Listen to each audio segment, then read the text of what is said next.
Hello, I'm Isaac Hayes III, founder and CEO of Fanbase. And right now we're accepting investors in our $17 million round to revolutionize the future of social media. Today, for just $399, you can own 60 shares of stock in Fanbase at $665 a share. Go to startengine.com/fanbase and invest today. While the big platforms have grown too massive and disconnected from their users, Fanbase is building a platform where creators and users truly come first. We've already raised $8.6 million from everyday investors who believe in this vision, and now you can join them. This is your chance to invest in a social media tech company with over 1 million users that is disrupting media by allowing anyone to reach all of their following and monetize their content from day one. The market is changing, big platforms are failing to serve their users, and Fanbase is stepping up to fill the gap. Don't wait until it's too late. Invest now. Invest for yourself and your future. Go to startengine.com/fanbase and own the future of social media.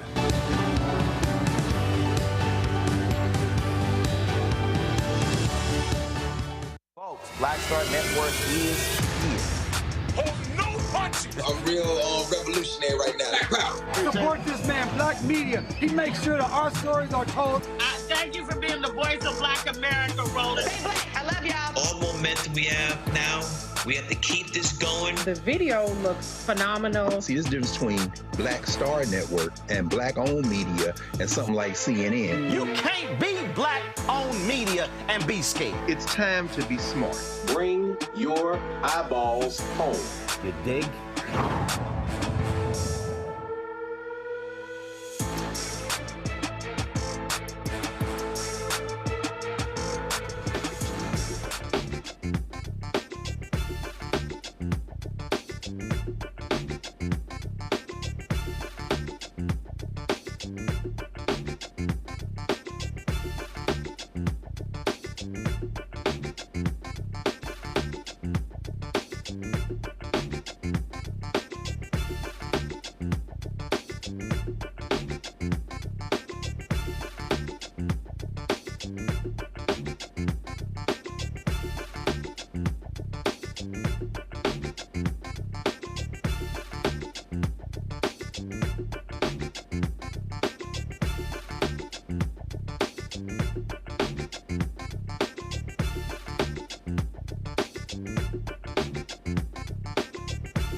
Today is Wednesday, April 16, 2025. Coming up on Roland Martin Unfiltered, streaming live on the Black Star Network.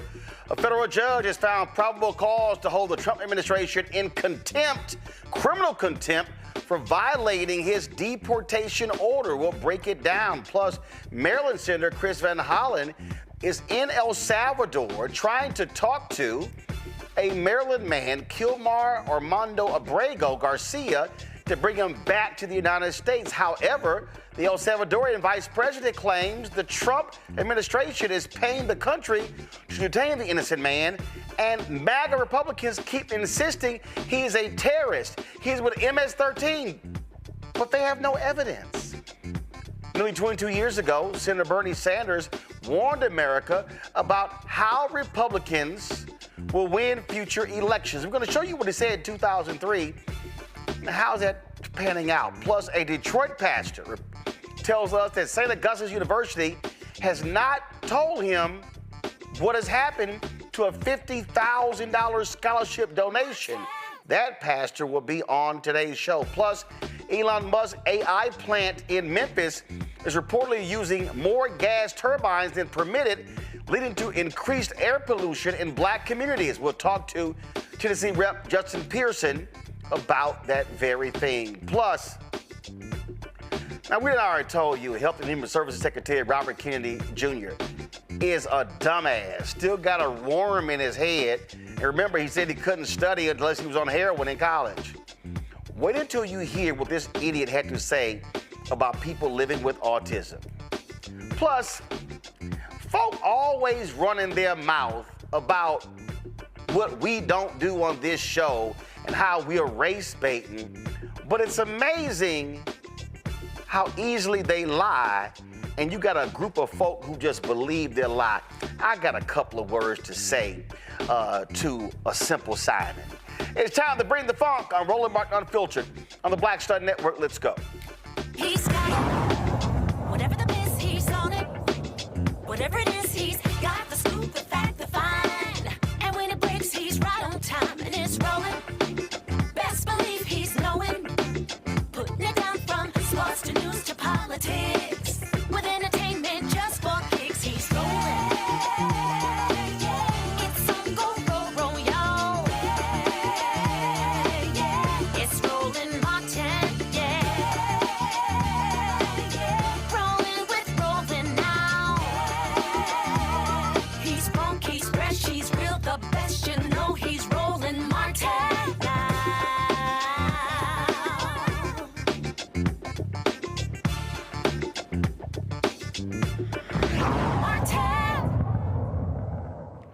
All right, folks, lots to unpack here. It was a brutal day in federal court for the thugs of the Donald Trump administration. A federal judge made it perfectly clear that he found probable cause to hold Trump and his minions in criminal contempt of court for violating his orders regarding planes carrying deportees to El Salvador. U.S. District Judge James Boasberg, who was appointed by President George W. Bush, and he was appointed to the chief judge of the court he sits on by President Barack Obama. He warned that he could refer the matter for prosecution if the administration does not rectify its contempt. Well, here's the problem. It's Donald Trump's Department of Justice, so they damn sure not going to sit here and try anybody. Judge Boasberg stated that the administration could remedy the situation by returning those who were sent to the El Salvador prison back to the United States, as this action would align with his orders. If the Justice Department decides not to prosecute the issue, Boasberg indicated that he would appoint another attorney to handle the prosecution of the contempt. In his ruling, the judge said the Constitution does not tolerate willful disobedience of judicial orders, especially by officials of a coordinate branch who have sworn an oath to uphold it. Now, while that is happening, Democratic Maryland Senator Chris Van Hollen traveled to El Salvador to check on one of his constituents, Kilmar Armando Abrego Garcia, the man mistakenly deported there to a high-security prison for terrorists. Now, Van Hollen said he met with the El Salvadorian Vice President, who said the Trump thugs are paying them to keep the innocent man away from his family. Now, the courts of the United States have said there's no evidence to support the charge that he's part of MS-13. So I asked the vice president whether or not El Salvador has any evidence that he's part of MS-13 or has committed a crime. So I asked the vice president if Abrego Garcia has not committed a crime, and the U.S.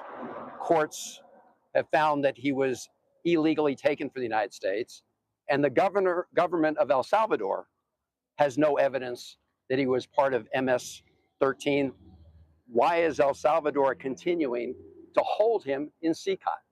And his answer was that the Trump administration is paying El Salvador, the government of El Salvador, to keep him at CCOT. And I pointed out that neither the government of El Salvador nor the Trump administration has presented evidence to support the claim that he's committed any kind of criminal acts. And so why not release Abrego Garcia today? And he said what President Bukele said the other day at the White House, which that El Salvador can't smuggle Mr. Abrego Garcia into the United States. And I said, I'm not asking him to smuggle Mr. Abrego Garcia into the United States. I'm simply asking him to open the door of CCOT and let this innocent man walk out. And I pointed out that the Attorney General of the United States, Pam Bondi, has said that the United States would send a plane to El Salvador to pick him up. And why did she do that? Because the Supreme Court of the United States, in a ruling of 9-0, has said that the Trump administration has to facilitate his return to the United States. Now, there's no evidence that the Trump administration is complying with that order.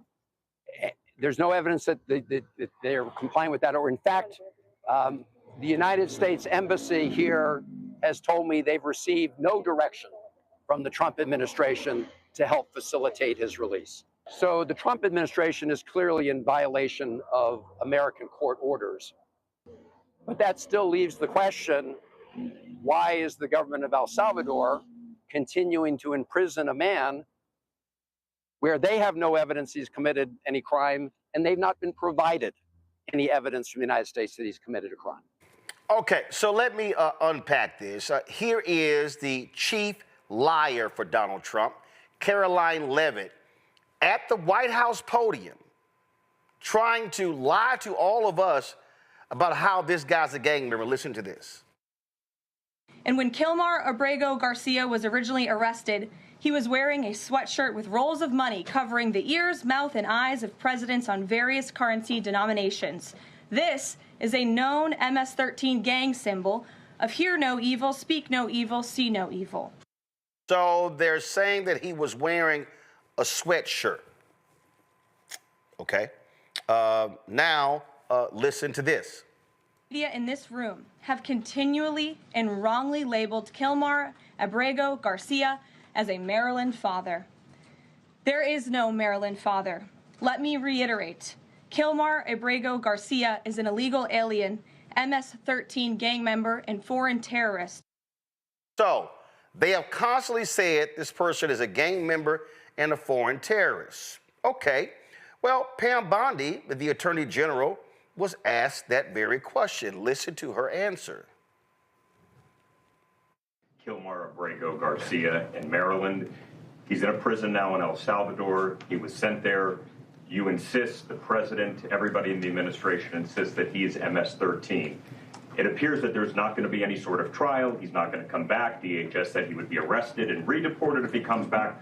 Why not show the American people the evidence that he's MS-13 so they can make an informed decision? And that goes the same with this Henry Josue Santos, who was picked up in Virginia, who is now presumably going to be deported as well. Why not show the public the evidence? Well, he is an illegal alien who has been living illegally in our country from El Salvador. ICE testified, an immigration judge ruled he was a member of MS-13. An appellate judge ruled he was a member of MS-13. Hard stop. He should not be in our country. He was deported. They needed one additional step in paperwork, but now MS-13 is characterized as they should be, as an FTO, as a foreign terrorist organization. So he is not coming back to our country. President Bukele said he was not sending him back. That's the end of the story. If he wanted to send him back, we would give him a plane ride back. There was no situation ever where he was going to stay in this country. None. He would have come back, had one extra step of paperwork, and gone back again. But he's from El Salvador, he's in El Salvador, and that's where the president plans on keeping him. The Evidence. We're not going to see the evidence. We have the transcripts from the court hearings. I'll be glad to give you the court hearings from 2019, what we have, sure, with the rulings from the judges. First of all, court transcripts, that's not evidence. It's just not. And so, just understand, these are people who are openly defying a court order. The Supreme Court, Donald Trump is a liar. Donald Trump has repeatedly said that the courts ruled in his favor. That is a lie. It's just a flat out lie. And not only that, this is the leader of the National Building Trades Union who is demanding Garcia get returned because he was an apprentice in Baltimore. Listen to this. We need to make our voices heard. We're not red, we're not blue. We're the building trades, the backbone of America. We built a $5 billion, you want to build a $5 billion data center? Want more six-figure careers with health care retirement and no college debt? You don't call Elon Musk, you call us. North America's building trades unions. And yeah, that means all of us, including our brother, smart apprentice, Kilmar Armando Garcia, who we demand to be returned to us and his family now. Bring him home.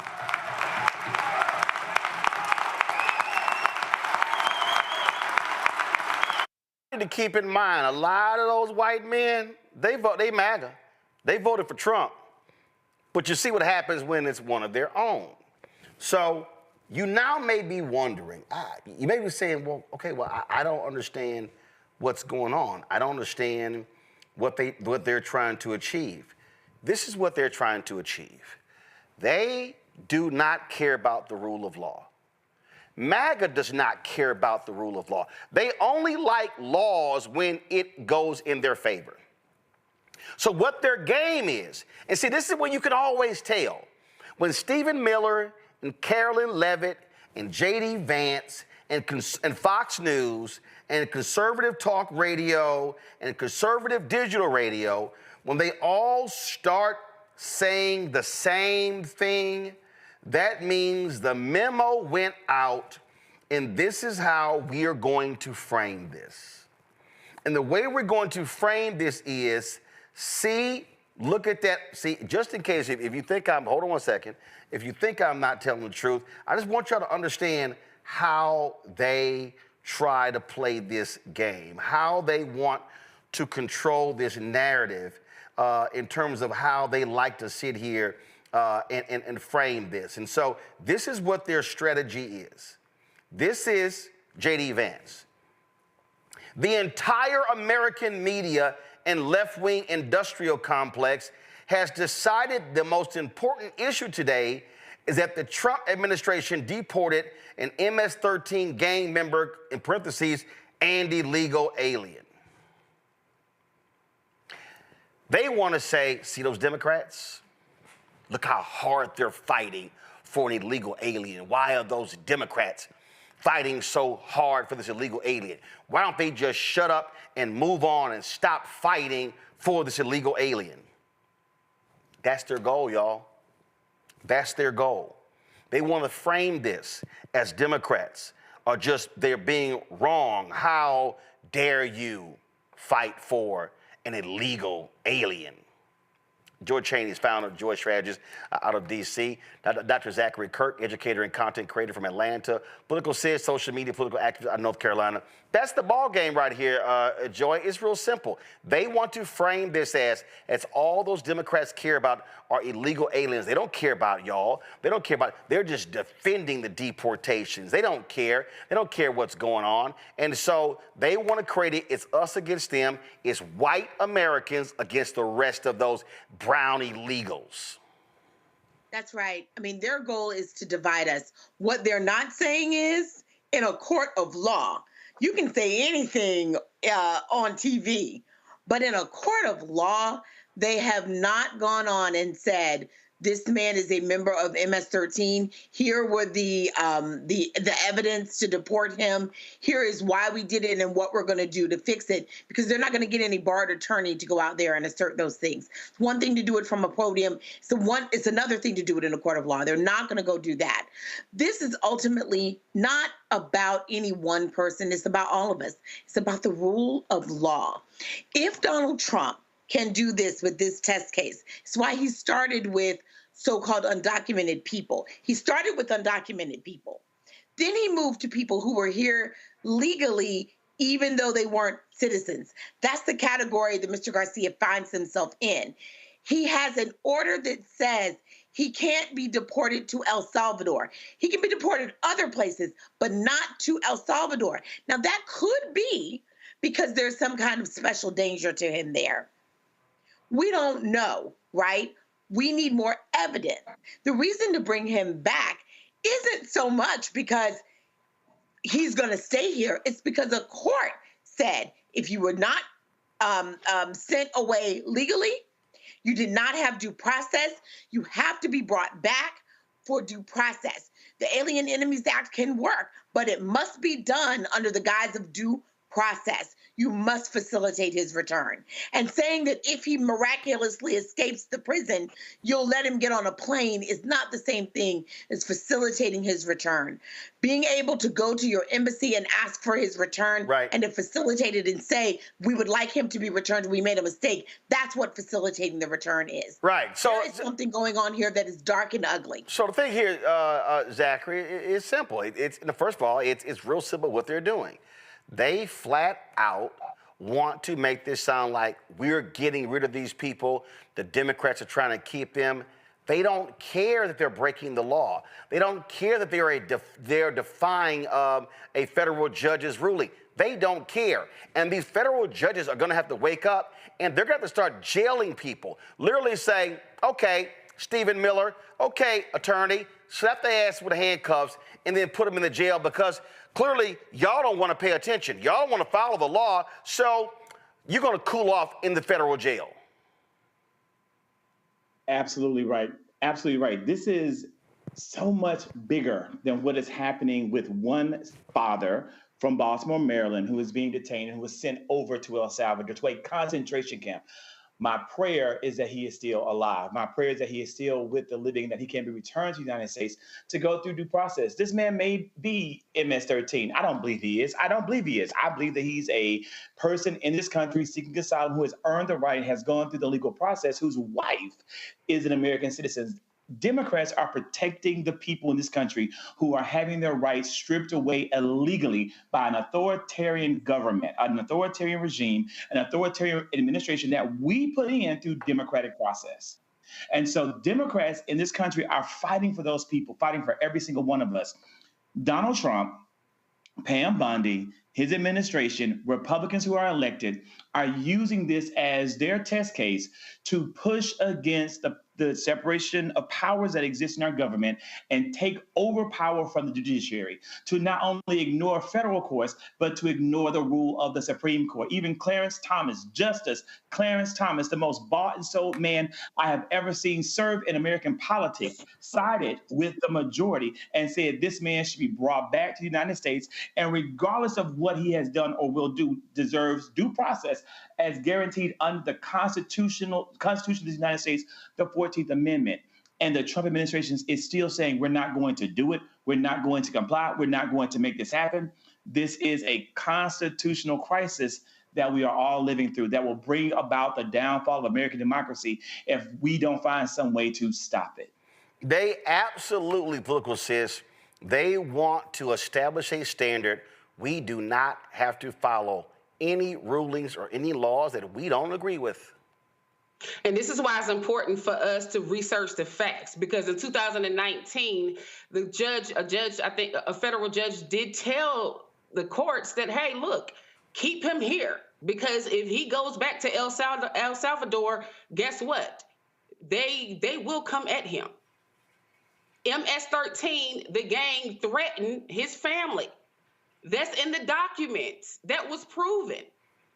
So if we don't do our research and we allow for this to happen, and I'm glad you brought up the Bernie Sanders situation in 2003, if they can do this to him, they can do this to all of us. I mean, he already said it, he would do it. That man is over here legally.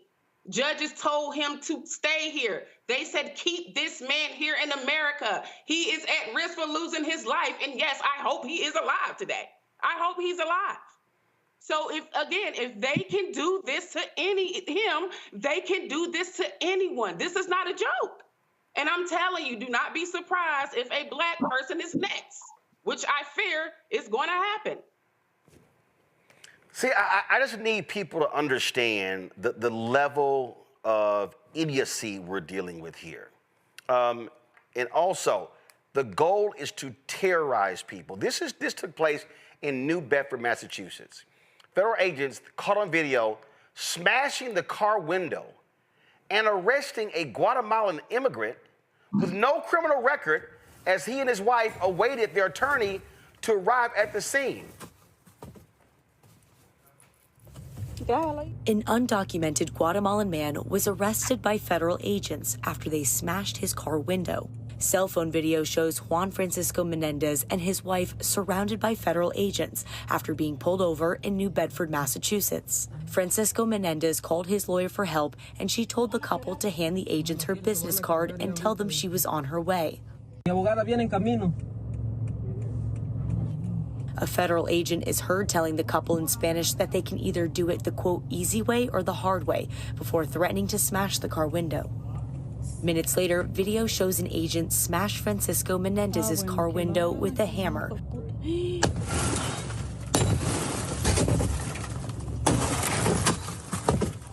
Francisco Menendez's lawyer says he qualifies for derivative asylum and has no criminal record. His wife says he's now being held at an ICE detention center in Dover, New Hampshire. CNN reached out to ICE for more information, but has not heard back.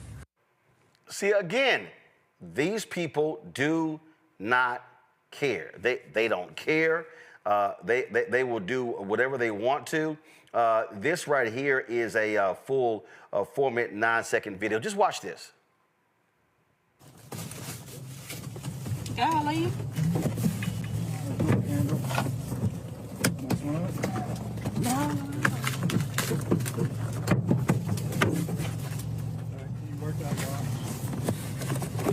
I can't reach it. It's up by her. Here you go. No esperaron a que la abogada se presentara, que llegara acá con nosotros y rompieron el vidrio. Y eso no, nosotros también tenemos derecho de estar acá, y entonces lo que hicieron fue injustamente y se llevaron a mi esposo sin que la abogada. See, Zachary, these are the same people. They arrested another dude who was literally on his way to a hearing. He was walking into a hearing. They're like, nah, we snatching you back. People need to understand why there's a thug behavior. This is a game show to them. This is a television show. They want to say, see, we're being tough. We're snatching them, and people cheering, get him, get him. This is a television show for Donald Trump and MAGA. People are going to lose their lives, and people are losing their lives behind what is being done right now. And every single Black person, because this is about the voice of Black America, and that's what you do. And the majority of your audience, they're watching this, they are Black. They are members of the Black community, just like me and you. You need to watch this, because in the same way that they're coming after our brown brothers and sisters, they're going to come after us in the exact same way. They start with one group and they continue it over. That is what this is about. And they are pushing the limits of power to see who they can get away with it on, and who's going to stand up, who's going to fight back, what kind of public outrage is going to be, because that's the only mechanism and measure of control that we have at our disposal to fight back. This is criminal, what they're doing. They know it's criminal, what they're doing, and they're seeing just how far they can take it. Political sis, watch this video here. When they ask, do y'all have a warrant? Do I have a warrant? Listen to this.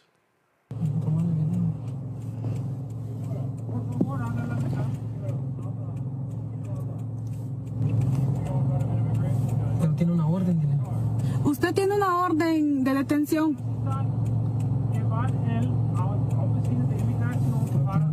Tiene una orden. Pero, disculpe, ¿tiene una orden? ¿Qué? ¿Tienen una orden?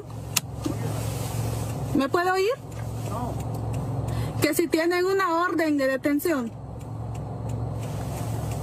¿Una orden? ¿No? Pues sí, una orden. No.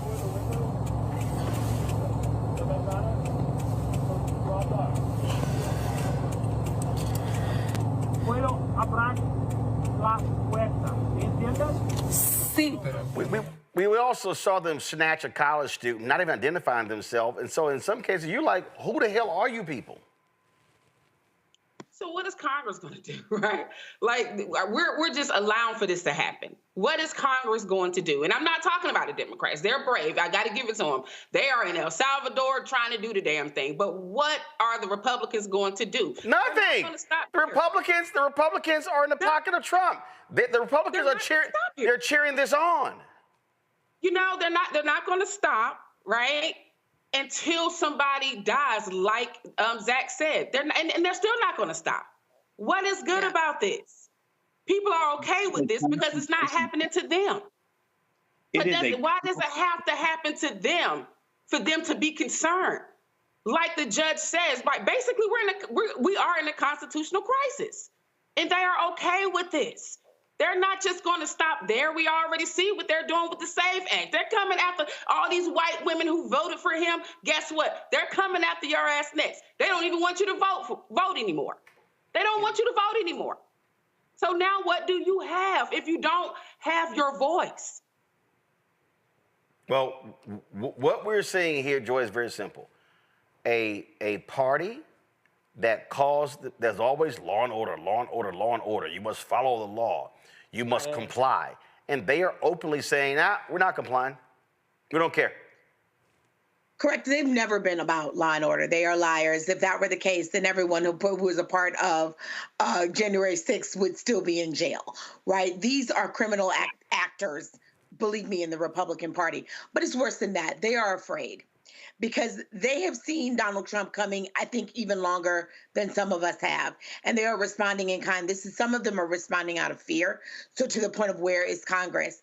Because let me tell you, if you can start with undocumented, then move to people who have legal status but are not citizens, where they're going next are citizens that are in jail. They'll start there, and then they'll move on to other types of citizens who just don't agree with the administration. They're working up to it. They want to get Liz Cheney. They want to find a way to arrest her, right? They'll find ways to all of us. And these Republicans understand it, that in many respects, they feel afraid. They are powerless to stop it in their minds. That is what part of this is doing. And they have to keep supporting this person because they understand what will happen to them first. If you are Mike Pence, he tried to kill his own vice president. We're not being alarmist here. We're telling you what has happened so that we can get in the way of it. That's where this is going. So they absolutely will have to do something about it.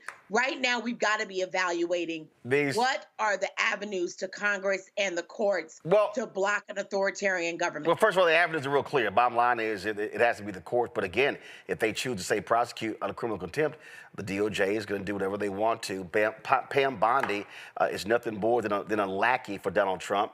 There's no independence there. And so these people want to continue their thuggish behavior. We're going to go to a break. We come back. Speaking of this thuggish behavior, now Donald Trump wants the IRS to pull the tax-exempt status of Harvard because Harvard refuses to bow down and kiss his ass.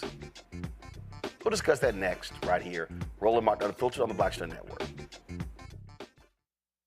On the next Get Wealthy with me, Deborah Owens, America's Wealth Coach, I'm sure you've heard that saying that the only thing guaranteed is death and taxes.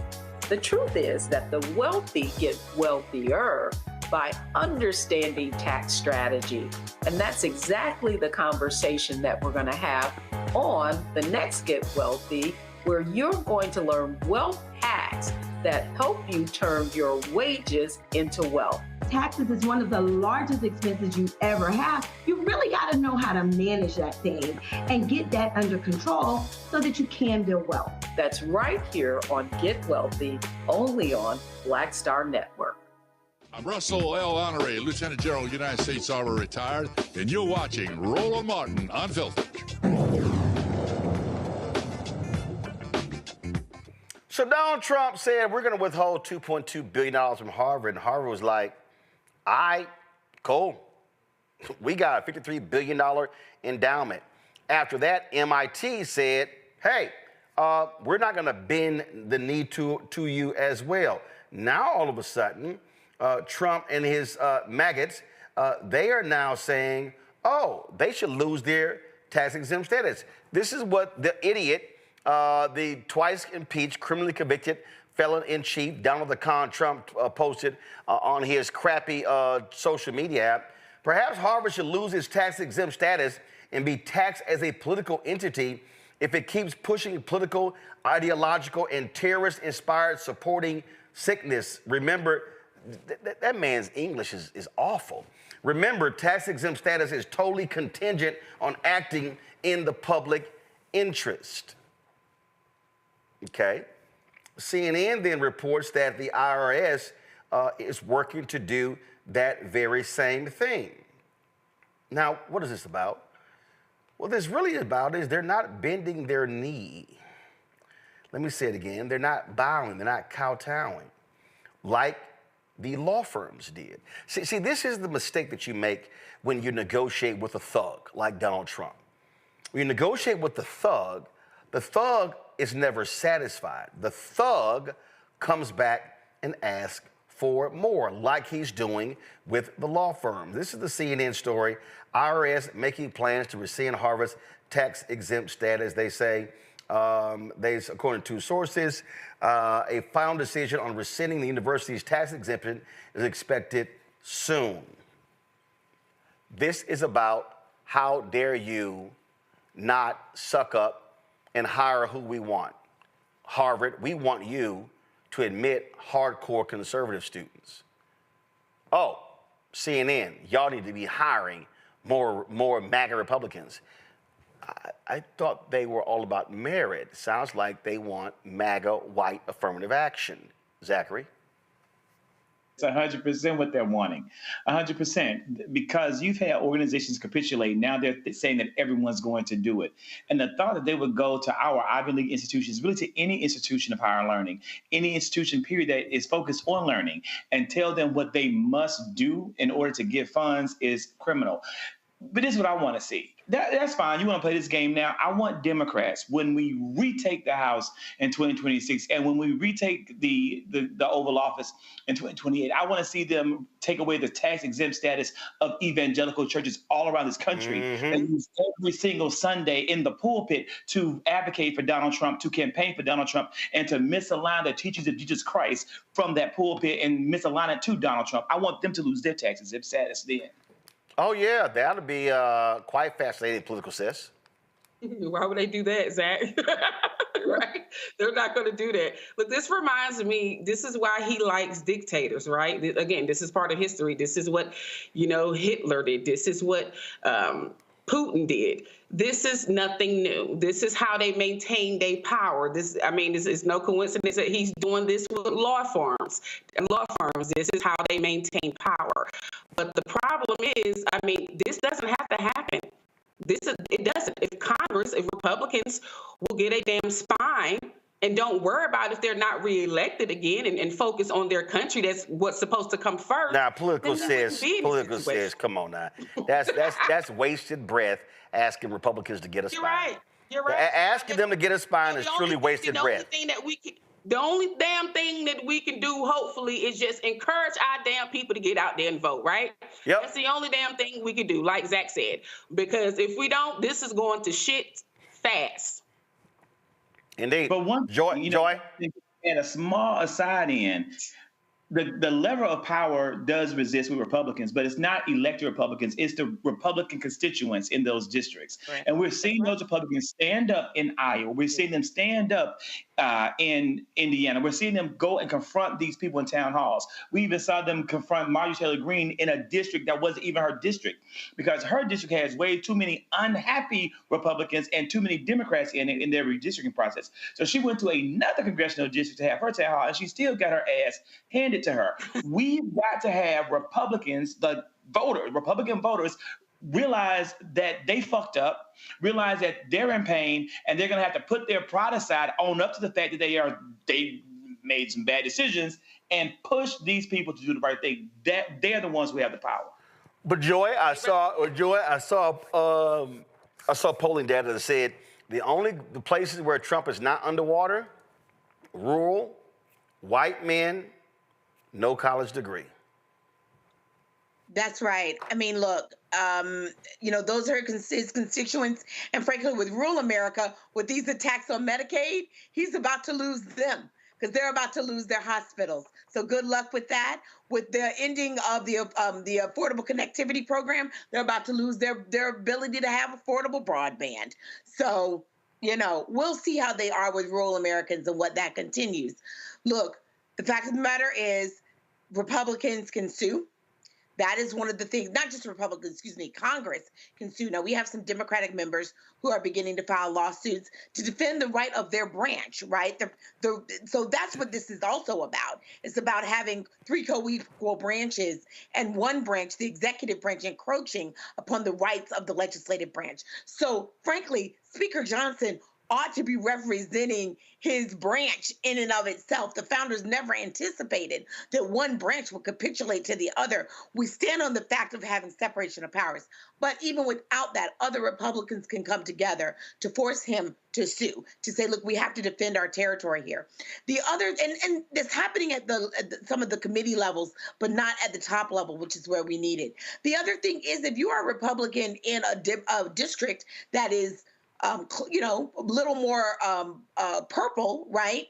Having your members put pressure on you, perhaps to change your party affiliation. They're 1 and 2 people away from losing their control of the House, right? Which would, and the Senate is not as much of a problem. So we could also have a Republican who chooses to switch parties, because that's where we are here. Well, I ain't got no hope that's gonna happen, so I'm just letting y'all know that. But let's, we do want to talk about, again, the thug behavior. You talk about what they're trying to do with the IRS. This is some really, really thug behavior. So Donald Trump has tapped this blathering idiot who actually wants to get rid of the IRS to be the IRS commissioner.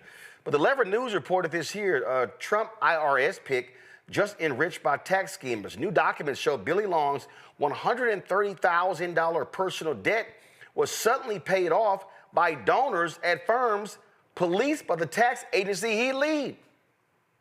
Yeah, that's right there in the story. That's the whole deal right here. So talk about the payoff.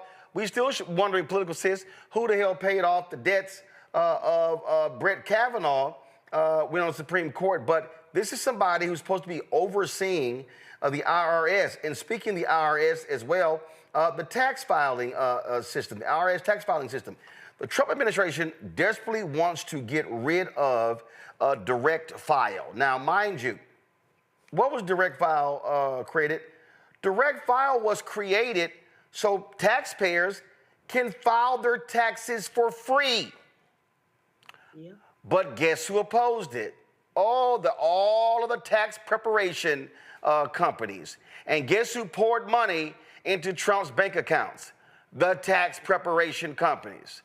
I'm confused. Why would you want to get rid of a program that it helps regular, ordinary people? Oh, that's right, political sis. You don't give a damn about regular, ordinary people, but you do care about rich donors. We already established this. You're absolutely right. I mean, he has at least 13 billionaires in his cabinet right now. That is over $450 billion. Think about that. Over $450 billion. Do y'all really think this man gives a damn about the ordinary person, the average person, the working class person? That person that lives in the rural area that always vote for his ass? No, he does not. And he will not. Of course they want to get rid of the IRS. I don't even know what's going to happen to our taxes. Are anybody going to have to pay taxes this year? Anybody going to have to pay taxes? Right. Check this out, Joy. Go back to my iPad, Henry. Direct File was rolled out as a pilot program in 2024 after the IRS was tasked with looking into how to create a direct file system as part of the money it received from the Inflation Reduction Act signed into law by Biden in 2022. The Democratic administration put tens of millions of dollars in developing the program. But the IRS faced intense blowback to direct file from private tax preparation companies that have made billions from charging people to use their software and have spent millions lobbying Congress. The average American typically spends about $140 a year preparing returns each year. The IRS accepted 140,803 returns filed by taxpayers using direct file in 12 states where it was available last tax season. It was expanded to include half the country this year. It is unclear how many taxpayers have used direct file this year. It's all about the money for the big companies. That's why I keep saying he never gave a damn about working people, regular ordinary people. Those idiots, they voted for this lying, blabbering fool, and now they're going to have to pay for it. That is correct. They're going to pay for it across a range of areas. Here's the thing. If you are a tax preparing company, you could do things to get additional customers. You could provide a better product. You could provide a product that's a little cheaper so that people can say, you know what? Maybe I want to use a tax preparer because it reduces any kind of error. Or there are lots of things you can do in America. We're a capitalist system. Make a better product. The consumer's never wrong. They've chosen a different avenue, one that is free for them, one that results in properly filed taxes, because we work to make the tax system more fair and a little more democratic and a little easier for people who have simple tax returns. That's as we should be doing. We're paying taxes, and it shouldn't be difficult to us. That is ridiculous. If you are a tax preparer, you should be working to make a better product, not fighting people having a better way to file their taxes. It's obscene. And Donald Trump is aligned with these people, dictators and people that would thwart your consumer rights. Well, bottom line is it's all about the billionaires, pure and simple. Quick break, we come back. We all knew Robert F. Kennedy Jr. was stupid, but wait until I play y'all what this fool said about people with autism. That man, I think he's still on heroin. Folks, we'll be right back. Support Roland Martin Unfiltered, the Black Star Network. Join our Bring the Funk fan club. The goal is to get 20,000 people contributing on average $50 each a year. That's $4.19 a month, 13 cents a day. You want to use Cash App? Use the Stripe QR code. Here it is right here. Also, you can use it for credit cards. If you're listening, just go to blackstarnetwork.com for the QR code. So if you're sending a check, please make it out to Roland Martin Unfiltered, not Uncle Roro, not Roland, not Black Star Network, not Unfiltered. Roland Martin Unfiltered makes it easier to process for the banks. Make your check payable to P.O. Box 57196, Washington, D.C. 20037-0196. PayPal's R Martin Unfiltered. Venmo's RM Unfiltered. Zelle, Roland at RolandSMartin.com.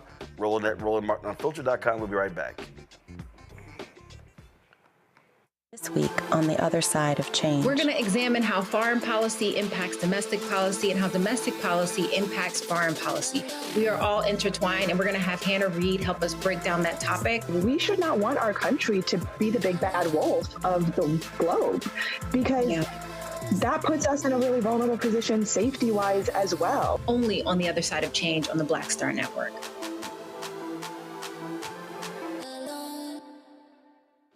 This is Judge Mathis. Hi, I'm Teresa Griffin. Hi, my name is LaToya Luckett, and you're watching Roland Martin Unfiltered.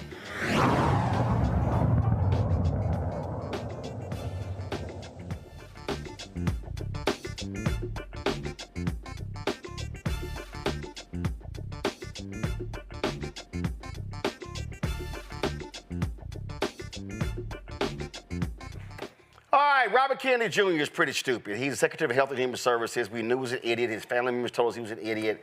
I mean, they said, do not confirm this dumbass. Listen to what this fool said today about people with autism. Sir, this is an individual tragedy as well. Autism destroys families. More importantly, it destroys our greatest resource, which are our children. These are children who should not be suffering like this. These are kids who, many of them were fully functional and regressed because of some environmental exposure into autism when they're 2 years old. And these are kids who will never pay taxes. They'll never hold a job. They'll never play baseball. They'll never write a poem. They'll never go out on a date.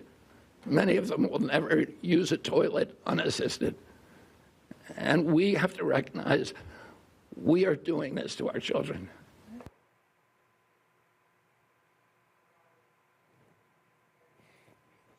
Roll that back. Sir, this is an individual tragedy as well. Autism destroys families.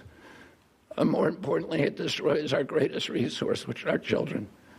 These are children who should not be suffering like this. These are kids who, many of them were fully functional and regressed because of some environmental exposure into autism when they're 2 years old. And these are kids who will never pay taxes. They'll never hold a job. They'll never play baseball. They'll never write a poem. They'll never go out on a date. Many of them will never use a toilet unassisted. And we have to recognize we are doing this to our children. They're not going to date. They're not going to be able to use the bathroom. They're not going to, they're not going to hold jobs or pay taxes. Holly Robinson Pete, the actress, her son has autism. She was livid. We were texting earlier and she said, I'm posting my response now. Go to my iPad. This is what she said. My 27-year-old son with autism didn't, quote, destroy our family. He gave us purpose and unity. Oh, and he pays taxes. Political says, what the hell? I take this so personal. This is really personal to me. My best friend's son, he has autism. And to sit there and exploit families like this is just wrong. It's the same damn thing that he did when he went over there into the other country. I can't think of the name right now. It starts with an S. And told them people that the measles vaccine was not worth it. Don't do it. Over 80 damn people died, most of them kids. This shit is not okay. And that motherfucker can go do, I'm not going to say that, but he's a damn lie. Because my son, my best friend's son, that is one of the best things that ever happens to her and her husband and her daughter. And to me, because he brings joy every damn time I walk in that damn door to me. Somebody needs to get rid of his ass. Because what he's doing is lying about kids. All kids, it's different spectrums. We don't even know what the fuck he's talking about. He don't know what he's talking about. As if they don't feel or they don't love. What the fuck is he talking about? Joy. So I take that personally. Yeah. I really do. I take that really personally, and it's sad. I'm sorry, Joy. No, you're right. We all take it personally. I have an autistic child, in my life, through one of my friends as well. And it really, and probably more, right? Autism, there are many ends of the autistic spectrum, right? So, there are many people who are high functioning, like any of us on this call, and many who have more severe disability. So, Robert Kennedy, he is obviously a liar.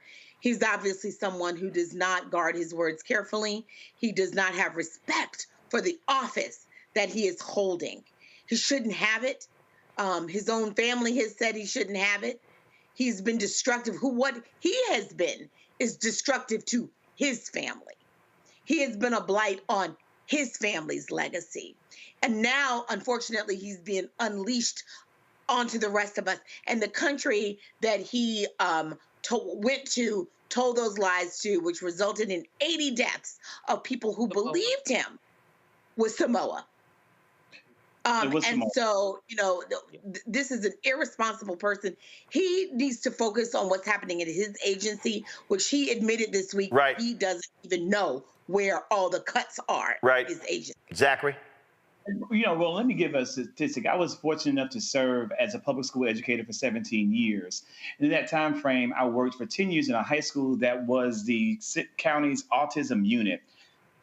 79% of children who are living, learning, and thriving with autism are able to use the restroom on their own with zero assistance by the time they are 5 years old. That's a fact right there. And the fact that this man is sitting in his seat and doesn't know that and would get on a national stage and tell the whole world something that's completely untrue and opposite, it should be extremely alarming to everyone.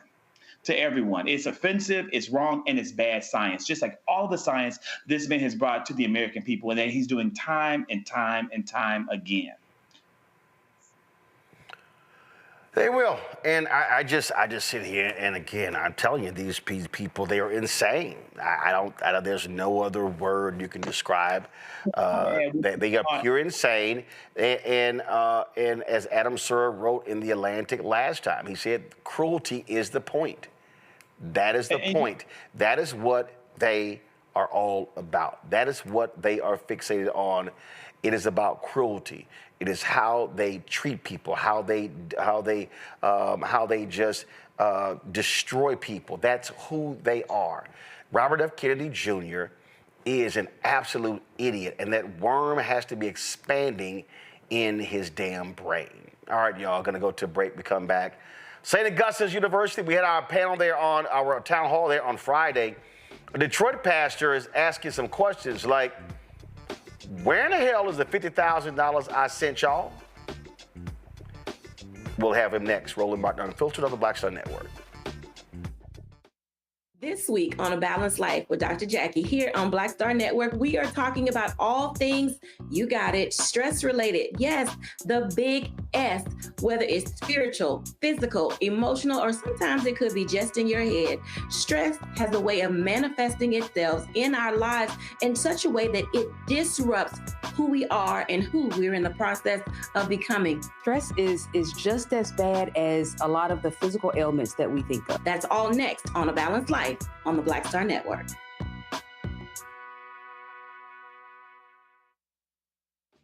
Hey, I'm Antonique Smith. Hello, everyone. It's Kiara Sheard. Hey, I'm Taj. I'm Coco. And I'm Lily. And we're SWV. What's up, y'all? It's Ryan Destiny, and you're watching Roland Martin Unfiltered.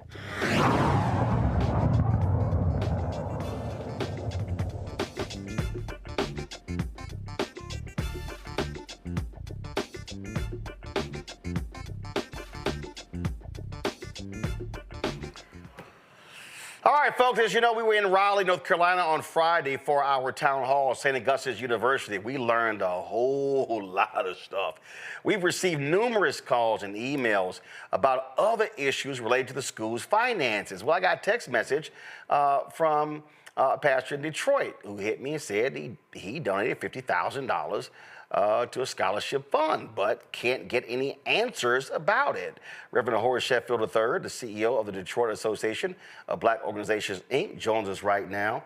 Pastor, good to see you. Hey, man, I'm glad to be on air with the independent voice in the wilderness. You know, we need people like you. You don't throw a rock, man. You kind of shoot a missile. My man, comedian Chris Paul, he always calls me a Twitter sniper. And I said, look, I will swing on you and take you out. So I ain't got no problem.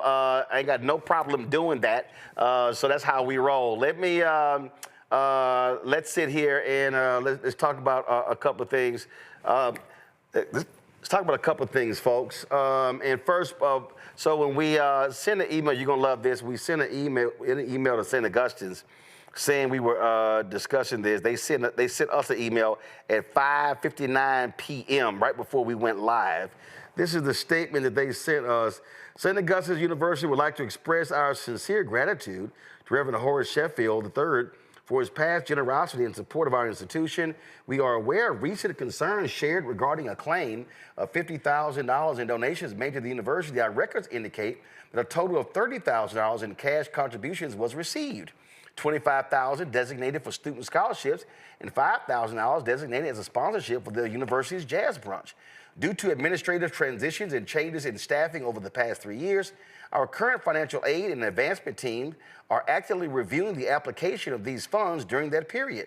While we have not previously received an inquiry from Reverend Sheffield regarding this matter, we're more than willing to provide a comprehensive report once our internal review is complete. Despite significant challenges, St. Augustine's University is working diligently to address the gaps of previous administrations and strengthen our stewardship of donor intent, transparency, and institutional accountability. These internal efforts are critical to our commitment to repairing and rebuilding the trust of our alumni, donors, and the broader community. As stated in previous communications, our current leadership team focuses on 3 urgent priorities: maintaining accreditation through the SACS COC arbitration process, securing vital funding to ensure long-term financial sustainability, and supporting our students, especially graduating seniors, through the remainder of the semester. For these reasons, the university's president and board of trustees are not currently participating in media engagements. We thank Reverend Sheffield for his support and appreciate the continued belief in the mission and future of St. Augustine's University,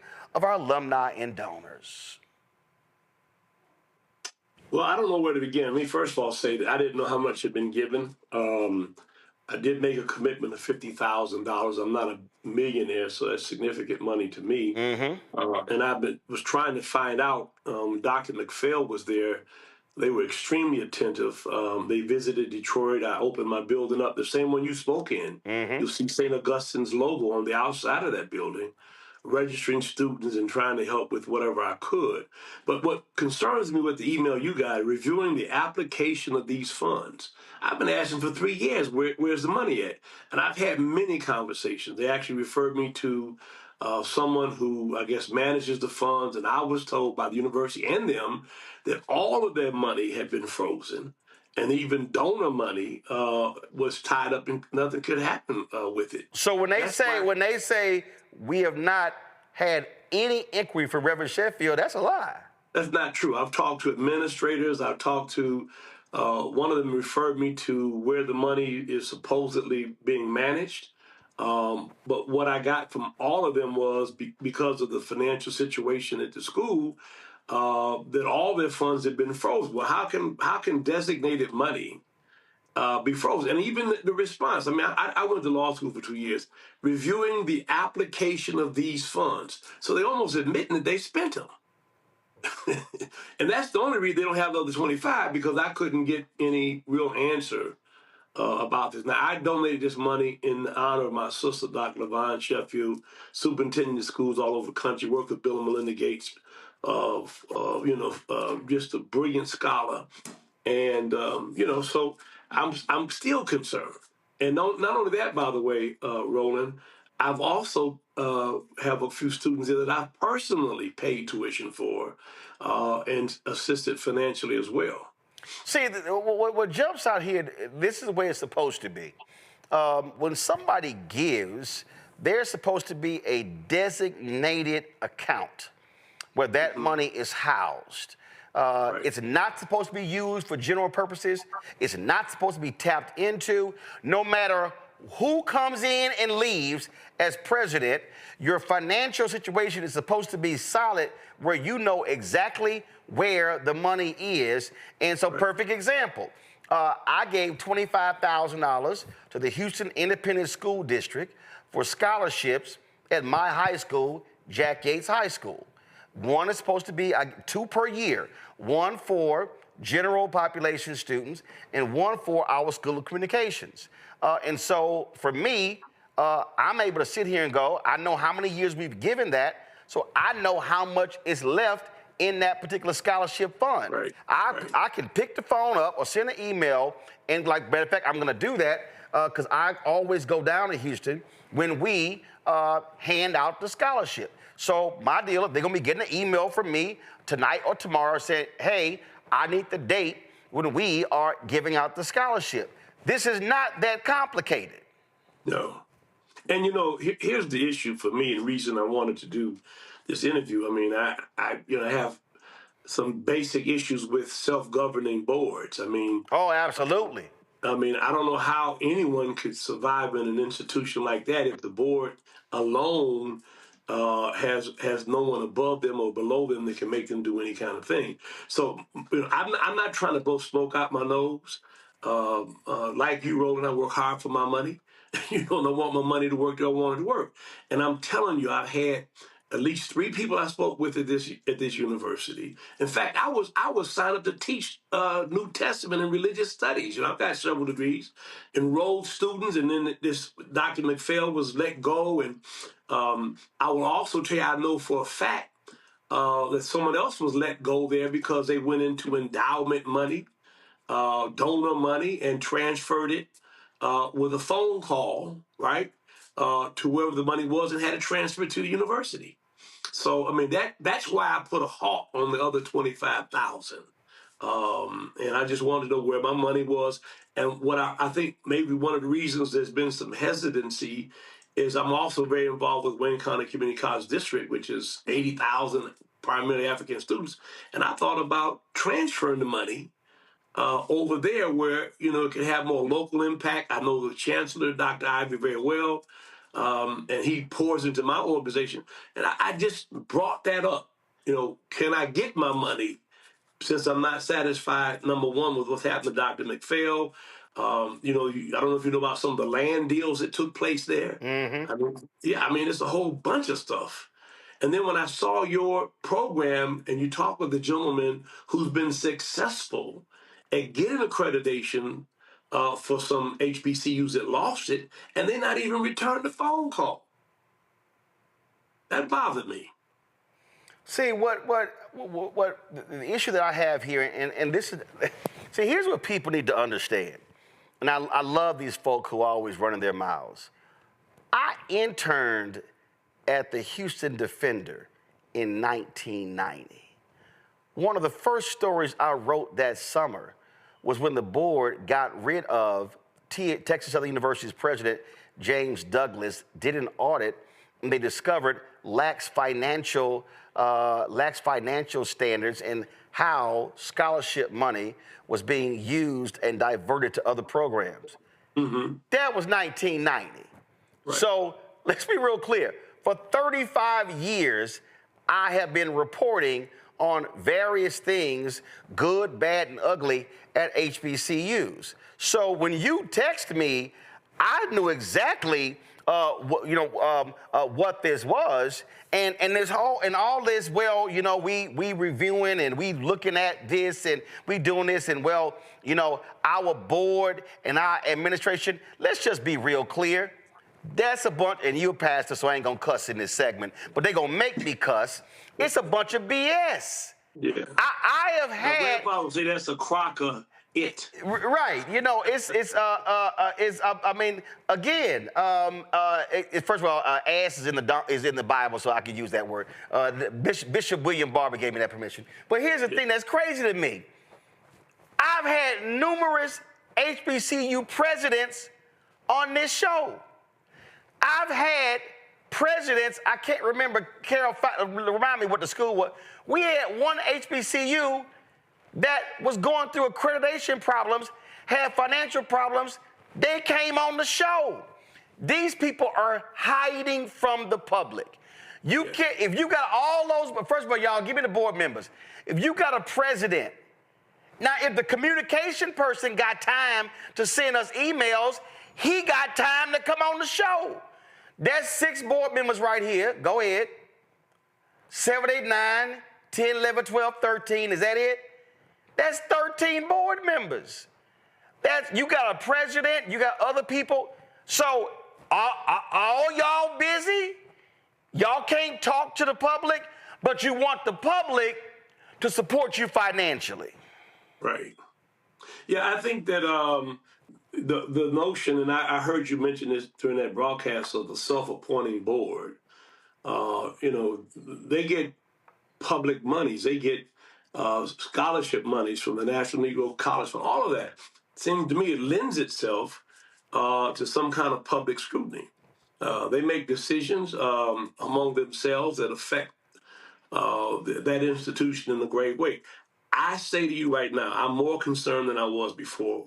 When I got the letter said reviewing the application of these funds. We already know how the funds are supposed to be applied. Now, the $5,000, they win a basketball tournament, and they were having a brunch wherever this was being held, and they didn't have enough sponsorship money, so I wrote an additional $5,000 for that.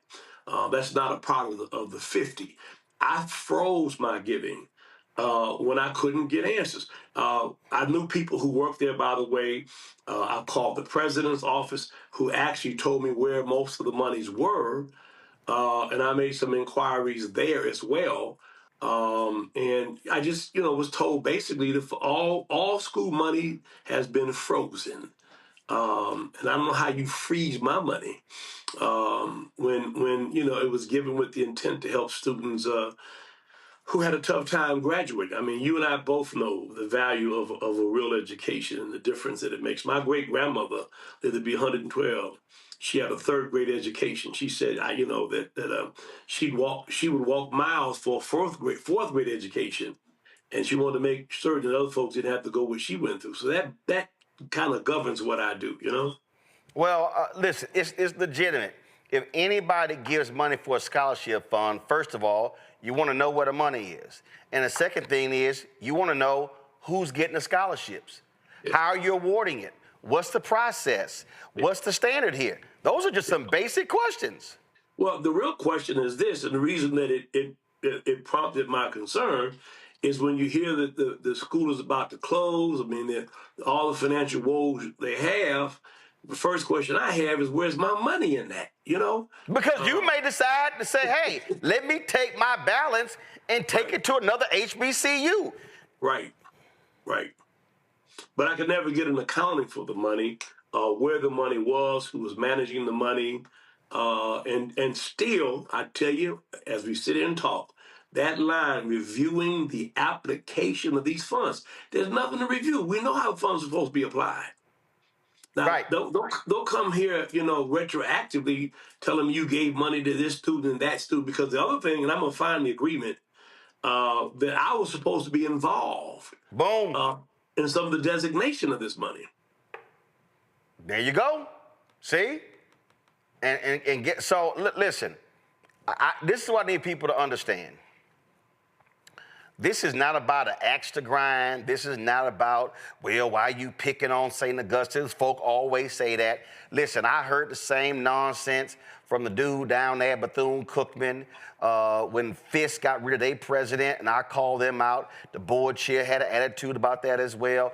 I can go down the line. But then I can show you all these other folk who said, man, thank you. There's a show out here that's giving some limelight to the good things and the great things happening at our HBCUs. And again, if you want us to cover the good stuff, but the bad stuff happens, that stuff gonna get covered too. And folk, I had people at FAMU who were cussing my name when we talked about what went on down there with the band and the food and all kind of stuff like that. But then I had people walk up to me praising and thanking me, parents and alumni saying, man, I'm sure glad somebody hit them with that light. And so there's a reason that Ida B. Wells' portrait is sitting in our studio where her quote, you shine the light upon them in darkness. There's a reason we have that. And HBCU folk, this is real simple. If you want people to stand with you and support you, then you got to give real answers. And St. Augustine's, as you laid out, they have not done that with a lot of different people, and that's why they're in the trouble they're in now. And we ought to go back to the days, again, my great-grandmother had been a slave, died in 1962, 112. And when I came up, Roland, we were told we had to do twice as well. We always had to do better. And it's a reasonable expectation for us to make these universities more accountable, especially in the area in which we live. And so there has to be accountability. I mean, there are all kind of real estate deals that went on there, leases and all that. I mean, I was privy to that. But I was also very comfortable with the leadership and the way that, they worked with me about how they were overcoming these things. So I'm not trying to, put a lid on them. I'm trying to put a light on them. Yep, absolutely. Reverend Sheffield, whatever you hear, let us know. And well, I'm a fan of yours. You know that. Oh, I appreciate it. I appreciate it. And we got to have you back. People still talk about your visit over there. Well, I had a great time when I was in Detroit. Would love to come back. But if I come back, Doc, it's got to be warmer. Yeah, well, it's warm now. Praise the Lord. Because, Lord, it was, because the snow came down that night. Ooh, it was cold. Listen, when I left, I was in Chicago 6 years. I vowed, man, don't go to the Midwest 7 months out of the year, but I still had a great time there. Well, see, I was told that not only were you a rainmaker, you were a snow chaser. So I don't know what happened with snow. No, I can't play golf when it's snowing. So I don't know who said that. You see, I got my Houston Rockets shirt on. I believe in heat. There you go, brother. I appreciate it. Keep us abreast. Thanks a lot. Anytime. All right. So, St. Augustine's, get that man some doggone answers. Don't be taking $50,000 and then you don't sit there and give some folks some answers. Man, it don't make any sense. And I'm tired of these excuses. Man, we can't, we're focused. We say there are 3 things we're focused on. Man, please. You know what? I'm gonna go ahead and say this here. Okay, St. Augustine's, answer this for me. Your president had time to sit down for an interview with WRAL-TV? Should I pull it up? Should I pull up the interview and show y'all? See, this is my problem here. Don't sit here and tell me you got time to sit down with white media, but you can't sit down with black media.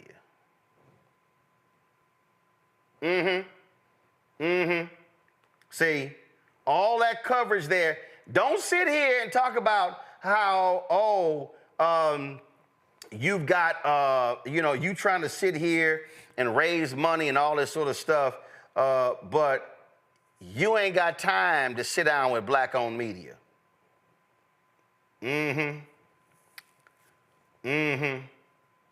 Yeah, I said it. See, it's amazing how folk want to run from accountability, and you don't want to come talk to black-owned media that is always See, y'all gonna make me. Let me just go ahead and just do this. Henry, you can go. See, y'all need to understand something.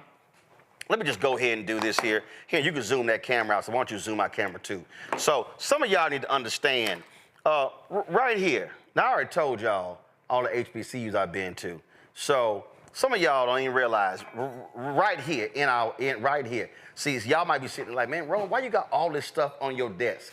So just so y'all understand, because see, there's always the people who are running their mouths, okay? See, this was one of the St. Augustine shirt we got while we were there, okay? So just in case y'all confused, that's a St. Augustine shirt. Now, when I spoke there several years ago, this was the hoodie they gave me at St. Augustine. But see, we ain't done here. See, some of y'all don't even understand, okay?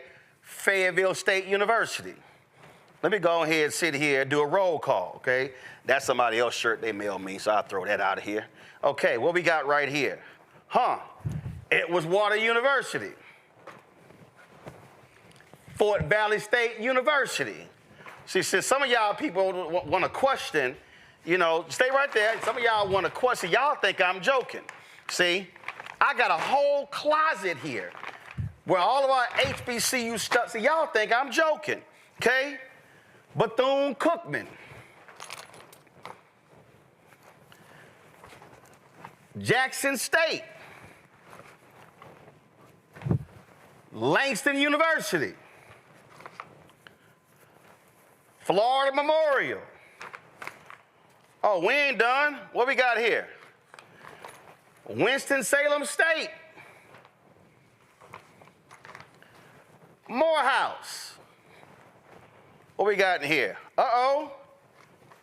Dillard University. Grambling State. See, this is all swag. I wear a lot of this on the show.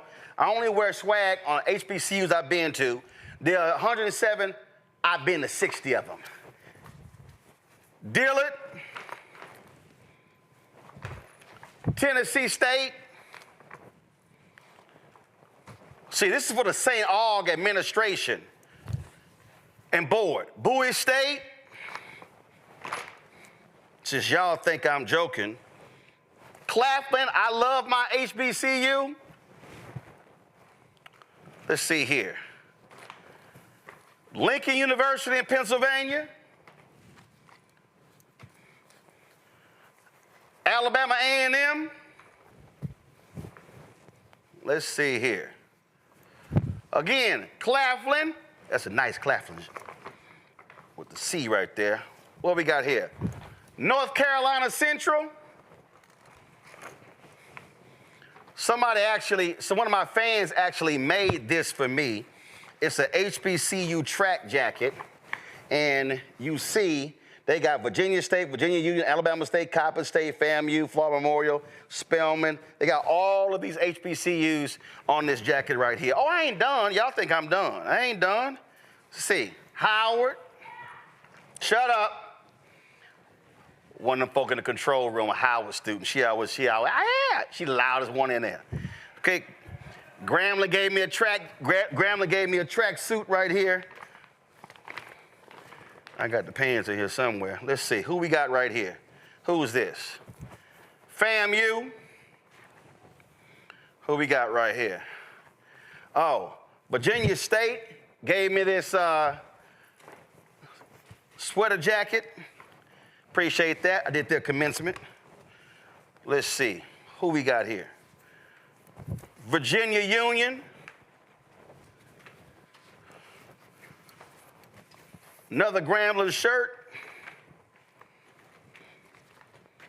Whose rugby shirt is this? Lane College. North Carolina A&T. Who we got here? North Carolina A&T, University District of Columbia Law School, Grambling polo shirt. Who we got here? Another Claflin. Let's see here. Another Grambling, but I ain't done. See, I need the St. Aug board and its president to understand that we ain't playing games over here, that we ain't joking around when we talk about how we support HBCUs. But what we don't support is when folk don't want to sit here and give us proper answers to what's going on, and when other people are also asking lots of questions. Let me see. Morehouse. Oh yeah, this wasn't planned, but I'm gonna do it. Bethune-Cookman. That's somebody else. Fort Valley State. See, folks send me hoodies and t-shirts I can wear in the winter and the summer. Who we got here? Alabama State, Harris Stowe. Calm down, Southern. Here y'all go. Southern Jaguars. Let's see. Who is this? Fort Valley State. See, I got some other people. Oh, we did the show at Edward Waters University. Look, all this about to fall. At the Edward Waters University, and so they gave me all sorts of swag. So I got Edward Waters University, another Edward Waters, another Edward Waters, Norfolk State, and then the St. Aug shirt that we got. We were there Friday. I know I got a Clark Atlanta sweater. I don't know where it is. And I might have some other swag in there. But that's what we got. So I need, well, Hampton ain't give me no Hampton gear. I spoke at Hampton 2 or 3 times. See, I told y'all, I've been at HBCUs. If they ain't give me no swag, I ain't got no swag. So Hampton, y'all might want to correct that. University of Virginia, Lynchburg, y'all need to send me something too. But let's see here. I know there got some Texas Southern around here. Texas Southern, y'all ain't sent me nothing. I'm from Houston. Y'all should be ashamed of y'allselves. Prairie View, you too. Y'all want me to wear the stuff on the show? That's what we gonna do. But let's see. Oh, I didn't bring it. I know I got it somewhere. I think it's still at home. Wilberforce, Central State, y'all ain't sent me. Did y'all commencement? Y'all need to send me something too. Morgan State, I think I got something from y'all, but I spoke to. But why am I saying all this, y'all? Can't nobody ever say that this show does not support HBCUs. Can't nobody ever say that we don't elevate HBCUs. We have HBCU professors on here, law school professors on here, people in all kind of different areas. And so we do this here. Somebody said Barber Scotia. I ain't never been to Barber Scotia. Alcorn State. Alcorn State, y'all ain't send me no gear. I've been to y'all campus, but y'all didn't send me any gear. All y'all in here, all y'all in YouTube talking about where your school. If some of y'all don't see your school, I showed Jackson State sweatshirt. Savannah State, I don't think Savannah State, y'all ain't sent no swag, okay? Let's see here. But the rest of y'all. But I'm saying this because I'm tired of these people like the St. Aug's board of trustees and their president, administration, who are running scared. If you doing what's right, then you ain't scared to answer any questions. If you doing what's right. I'll be right back.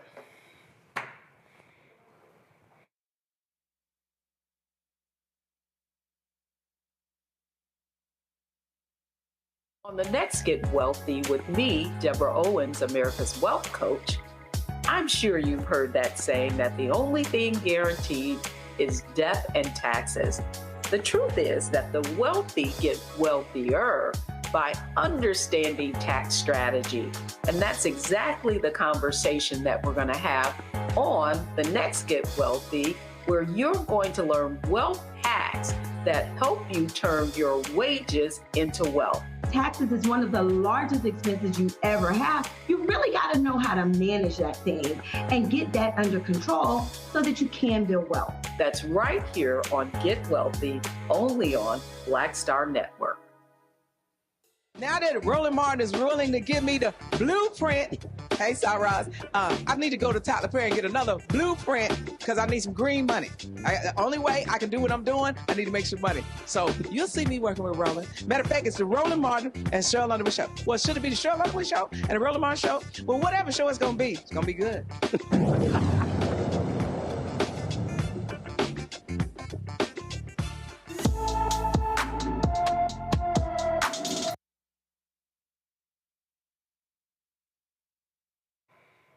All right, y'all. Corinne Torion was last seen in Philadelphia on April 11th.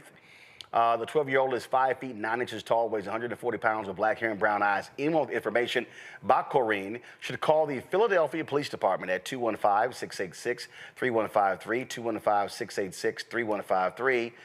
No shock, Donald Trump is trying to go after his enemies. He's all about retribution. He's now targeting New York Attorney General Letitia James. She's facing a federal criminal referral.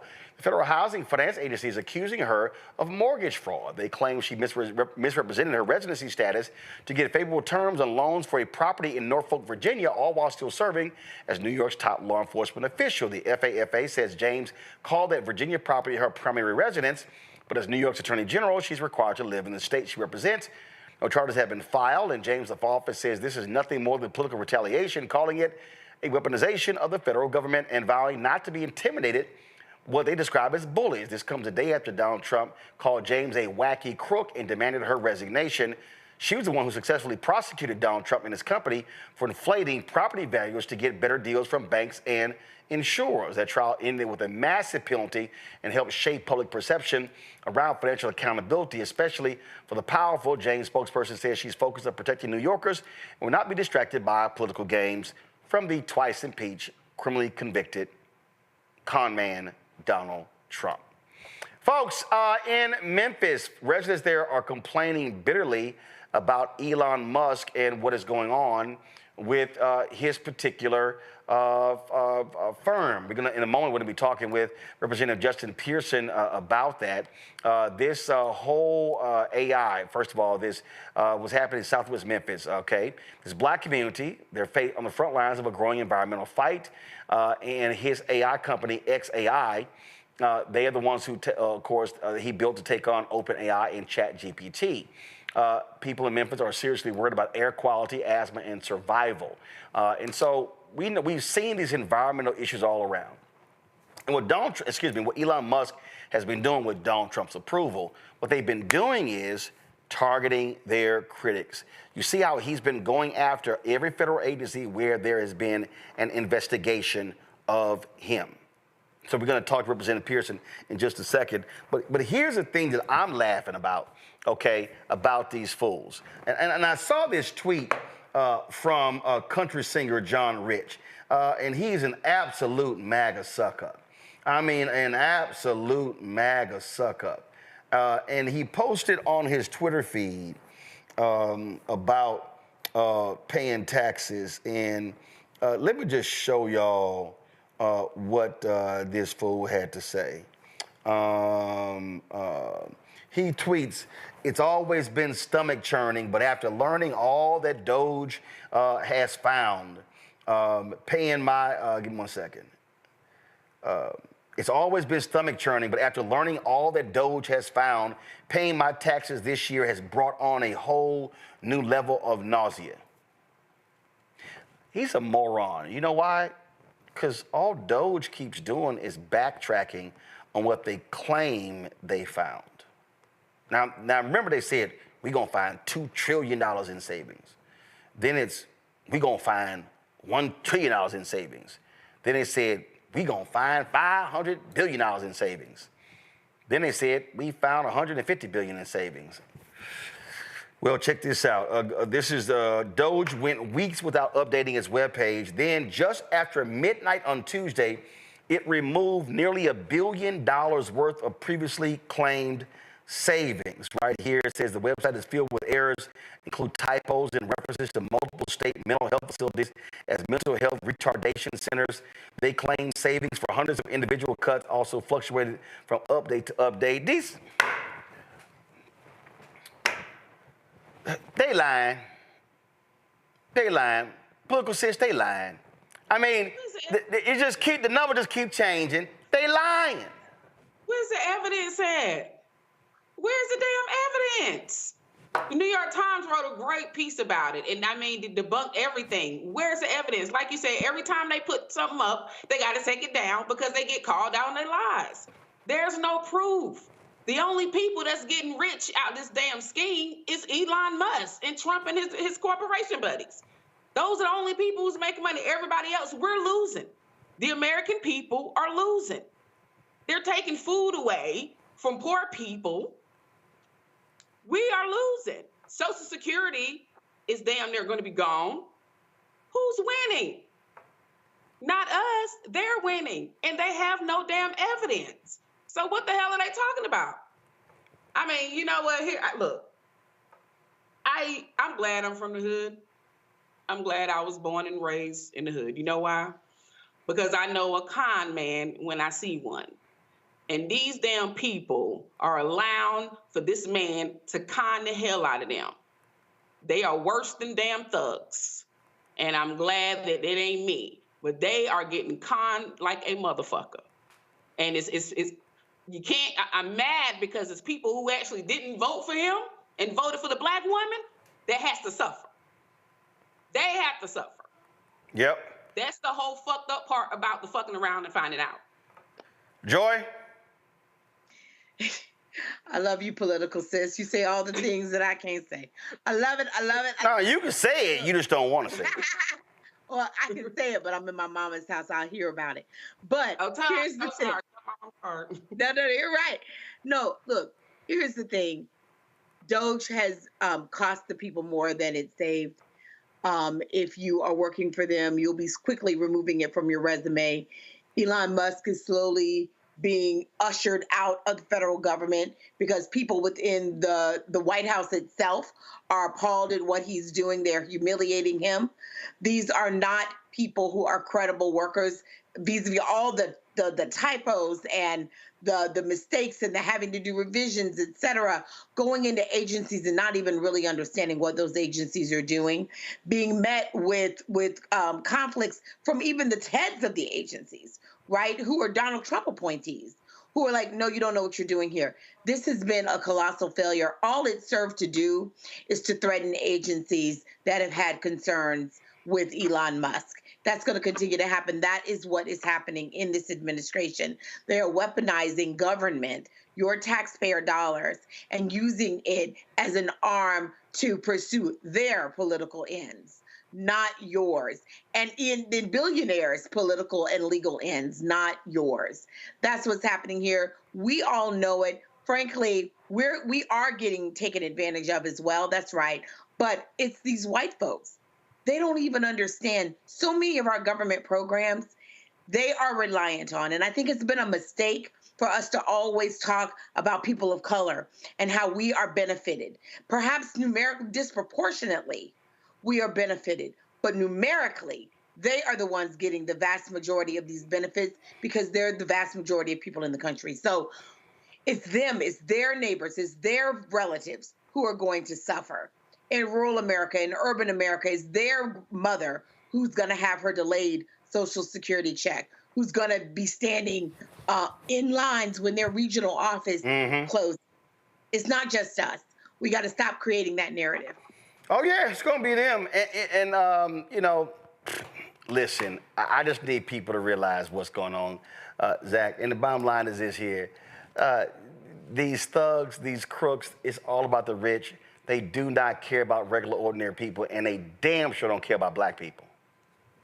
Across the board, every single group in this country has suffered during the first 3 months of the Trump administration, and we're not at the end of the first 3 months. We saw $10 trillion wiped out of the American economy, and our 401ks diminished, in some cases depleted, based on what Trump did starting on April the 3rd with these tariffs, and it's only gotten worse. It's only gotten worse. I think 500 million they're saying has been brought in for 10 trillion that has gone out of the door. And so when you're looking at Doge and all of their unethical actions, probably very likely illegal actions, people have lost jobs, people are losing, and that's what we know of. This is what we know has been lost. American process and procedures that we've never questioned have been slowed down, in some cases halted, all for the purpose of, they said saving money, but really for having their hands in the government to make it ineffective and inefficient to then be able to cause a massive distraction when we look at what Elon is doing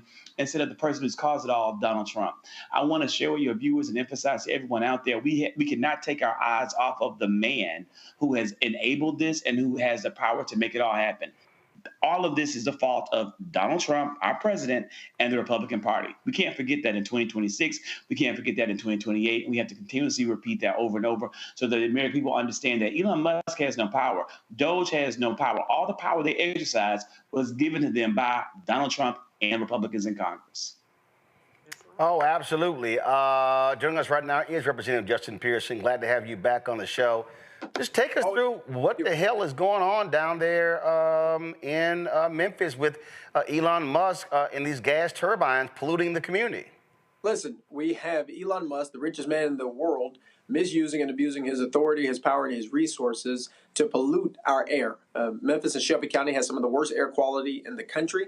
We are an asthma capital in the United States of America, a cancer risk of 4.1 times the national average, and over 17 toxic release inventory facilities already. And now he's trying to build the world's largest supercomputer in Southwest Memphis. It's already operating, and they are now applying for a permit. And there's a public hearing on April 25th, but they're applying for a permit to pollute our air indefinitely and in perpetuity. But they only applied for 15. And now we know from work done by the Southern Environmental Law Center that they have 35 gas turbines. The health department, Shelby County Health Department, hasn't been there one time to visit, hasn't seen it, has not notified the public of what's going on there. And they came into our community on the coattails of the Chamber of Commerce, on the coattails of Mayor Paul Young, Mayor Lee Harris, the Shelby County Health Director, and so many other elected officials who were so excited that Elon Musk was coming to the city that they never thought about the ramifications for the people who live there. This plant is actually being built in my community, in my neighborhood, in 38109, where I went to high school, where my grandmothers, God rest their souls,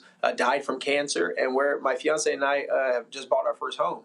And so it's really personal, this fight, but he's using his money to manipulate people, particularly African-American leadership, into hurting and harming our community.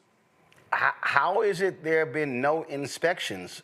I take it you've been in conversation with the mayor's office or the city government. What are they saying?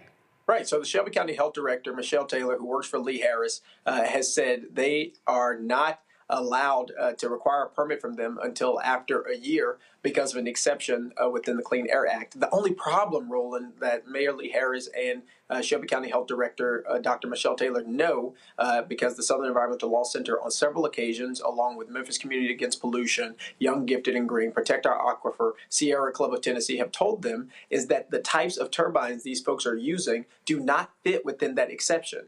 They have the power to do something. They made a mistake in not regulating them on day one, and now they're just deciding to continue to go along with what's going on, even though they know better. And that's what's really challenging, because our lives, our lungs, our air quality is being sacrificed for the benefit of this polluter, who with 35 turbines could be the largest polluter of nitrogen oxide, even more than the Memphis International Airport. And so we're seeing that being concerning, as well as another environmental concern is formaldehyde. With 35 turbines, they could actually be putting into the air 16.7 tons of formaldehyde, a cancer-causing carcinogen. This is happening again in Southwest Memphis to a black community, a majority black community, once more, because they think, as Dr. Mustafa Santiago Ali has talked about a lot, that we're a sacrifice zone, that our lives, our lungs don't matter because the profits of this richest man in the world are more important than the people. And we're being told, well, the $30 million, $15 million, roughly $15 million to the county in taxes is worth our lives. So whose job is to check? And do they care, or is it all about the money? Right. I think it's a lackadaisical, callous attitude toward people who have been suffering for a long time. You don't get to the point where a company can come into our city without anyone, without many of us who are elected even knowing about it, because the mayors, the public utility signed non-disclosure agreements preventing them from actually talking about this project. We just learned this past week from some reporting that not only did they sign non-disclosure agreements, not only did Elon Musk and his company just pop up on the scene and tell us they were in our community and start polluting our community without permission, without permits, but they wanted to tout, well, we're not getting any public dollars. We're not getting any payments in lieu of taxes and things like that. But new reporting has shown they were actually given help by our assessor to not pay taxes. So it's $12 billion worth of equipment. The assessor taught them how to scheme the system so that they would only pay taxes on $2 billion of that. And even of that, it's a fraction of what they're actually supposed to be paying.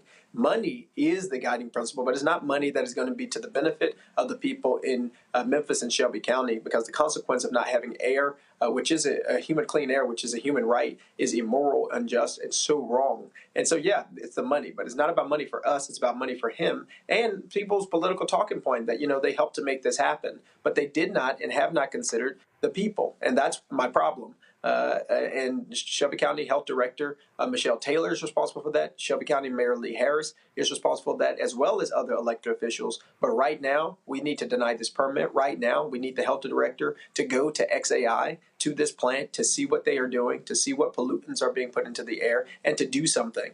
They have the responsibility now. I can't stop him from coming. That was Mayor Young's job. That was the Chamber of Commerce's job. But we literally have been sacrificed on the altar of this capitalistic exploitative system just to have a data center take our water, pollute our air, and hurt our communities just for the pride of some people without thinking about us at all. And this is the thing I'm always trying to explain to people because, listen, I cover city government. I cover county government. And it's always jobs, economic, but you kind of got to give a damn about the health and the air and the water and the quality of life of the people there, because that job doesn't mean jack if it shortens your life. Donald Trump and his thugs, they have canceled the lawsuit in Louisiana that's against the petrochemical companies. It's in Cancer Alley, killing black people. They just declared it was an illegal DEI settlement in Lowndes County, Alabama, where raw sewage was backing up into the homes in the front and the backyards of black people who live there. It's been going on for decades, and they're shutting that down. So this is a matter of life and death for people of color, but especially for black people. Especially for black people and also for poor communities. So I was with Catherine Coleman Flowers and Vice President Gore the day before yesterday, and she was talking about the fact that the Department of Justice is no longer going to ensure that people have the protections from having sanitation and sewage issues that they currently have in Lowndes County, but also all across the Black Belt and all across the country. If we do not have the protections of our air, if we do not have protection of our water, if we do not have the protection of our soil, our human rights as well as our civil rights are what is being destroyed. And that's what we're seeing happen, particularly when city governments, county governments, health departments are having a lackadaisical attitude toward the people they are supposed to serve. Look, I don't expect Donald Trump to like me, Elon Musk to like me. I don't like them either. I don't even expect them to follow the Constitution or the democratic constitutional republic experiment, right? Like, they don't care about it. They care more about being and operating as authoritarians in a dictatorial way, supporting this technocracy. They got their own agenda. But the people who we elect most directly, the people who live in the communities and the counties where we serve, have a responsibility to do all that they can to protect us using the laws and regulations that are in place. I can't stop Donald and Elon from doing what they're going to do, but we have a responsibility of making sure our mayors, our city councilors, our county commissioners aren't being bought out, aren't being sold out to these corporations and to these billionaires and these millionaires who are puppeting them around and giving them their talking points instead of those folks being true to what they said they were going to do when they ran for office, which was listen to the people, talk to the people, fight for the people, and work for the people. And that's not what's happening. These data centers are just finding communities that they can easily exploit. And they're treating us like we're some extractive colony of this country, some extractive colony of our communities. And that definitely happens in Cancer Alley, St. James. And I know a lot of good organizers there. We're connected. They're fighting for their lives. And that's what people have to realize. That's why I am naming names. That's why I'm saying all these things, because we have to realize there is a fierce urgency to protect the lives of people in black communities, in poor communities, in rural communities all across this country that are suffering because folks are wanting to take selfies and pictures with these billionaires and not listening to and looking at the consequences of asthma and children who are missing school, COPD, cancer, and the fact that it literally is taking years off of people's lives. Questions. Joy, you first. Well, first of all, my condolences to you on the loss of your brother. And congratulations to you for the way that you stood up for your family and the constituents you serve. You are an example of why we need folks working and running at the local level. So thank God for you. So a couple of things. One, can you just talk about like the fact that you're not saying you don't want jobs? You just want safety. You don't want people to die in the process of getting them. Can you just speak to a little bit to that? Because there's someone out there who's listening who thinks Democrats or progressives or environmentalists even are trying to stand in the way of American jobs. We're not trying to do that. What we're trying to say is you can have jobs, you can have safety as well. Can you just talk a little bit to that? Absolutely. The idea that there is some dichotomy between having economic justice and having environmental justice is wrong. The fact of the matter is the jobs that companies like XAI and Elon Musk are bringing into communities aren't jobs for people in the community. We may be the security, we may be in the patrol car, but the engineers and folks that they are hiring are typically people who are outside of the state, who may be imported in or be working remotely. These aren't jobs, as you might imagine, in an era gone by where 1,000, 2,000, 3,000 people are being employed. It's 600,000 people in our city, and they say at most this company is going to have 200 employees. So it isn't increasing the wages of folks. It's not addressing any economic inequality and injustices that we're seeing, but we are seeing an increase in the amount of nitrogen oxide. We are seeing an increase in the amount of pollution. We are seeing environmental racism and environmental injustice plaguing us once more.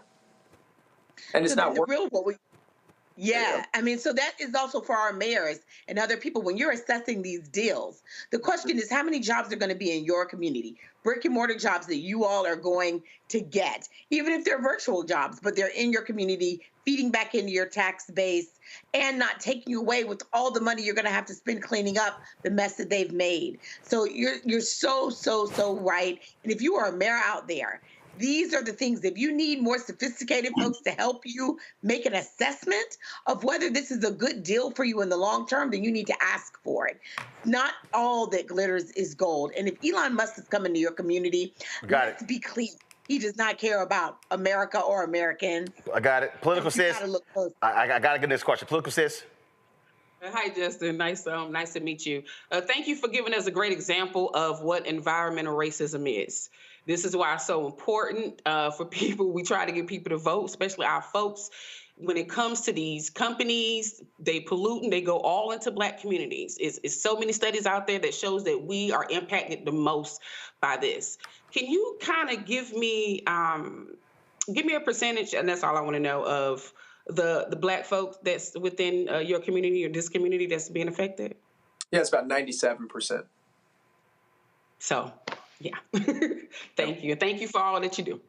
Thank you so much. Again, to your point, it's a textbook case of environmental racism, but environmental racism doesn't get to the place that it is without a perpetuation of harms that have been okayed over decades.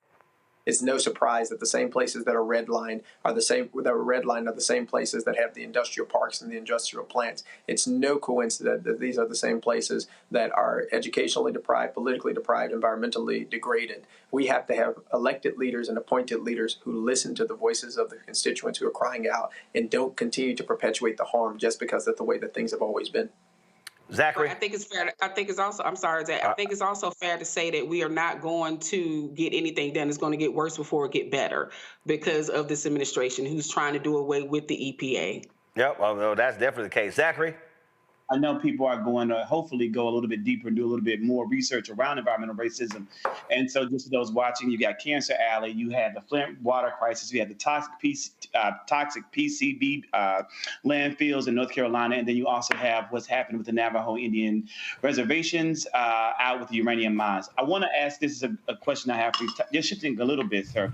And again, the whole entire village is with you and is mourns with you with the loss of your brother. May he rest in paradise and power.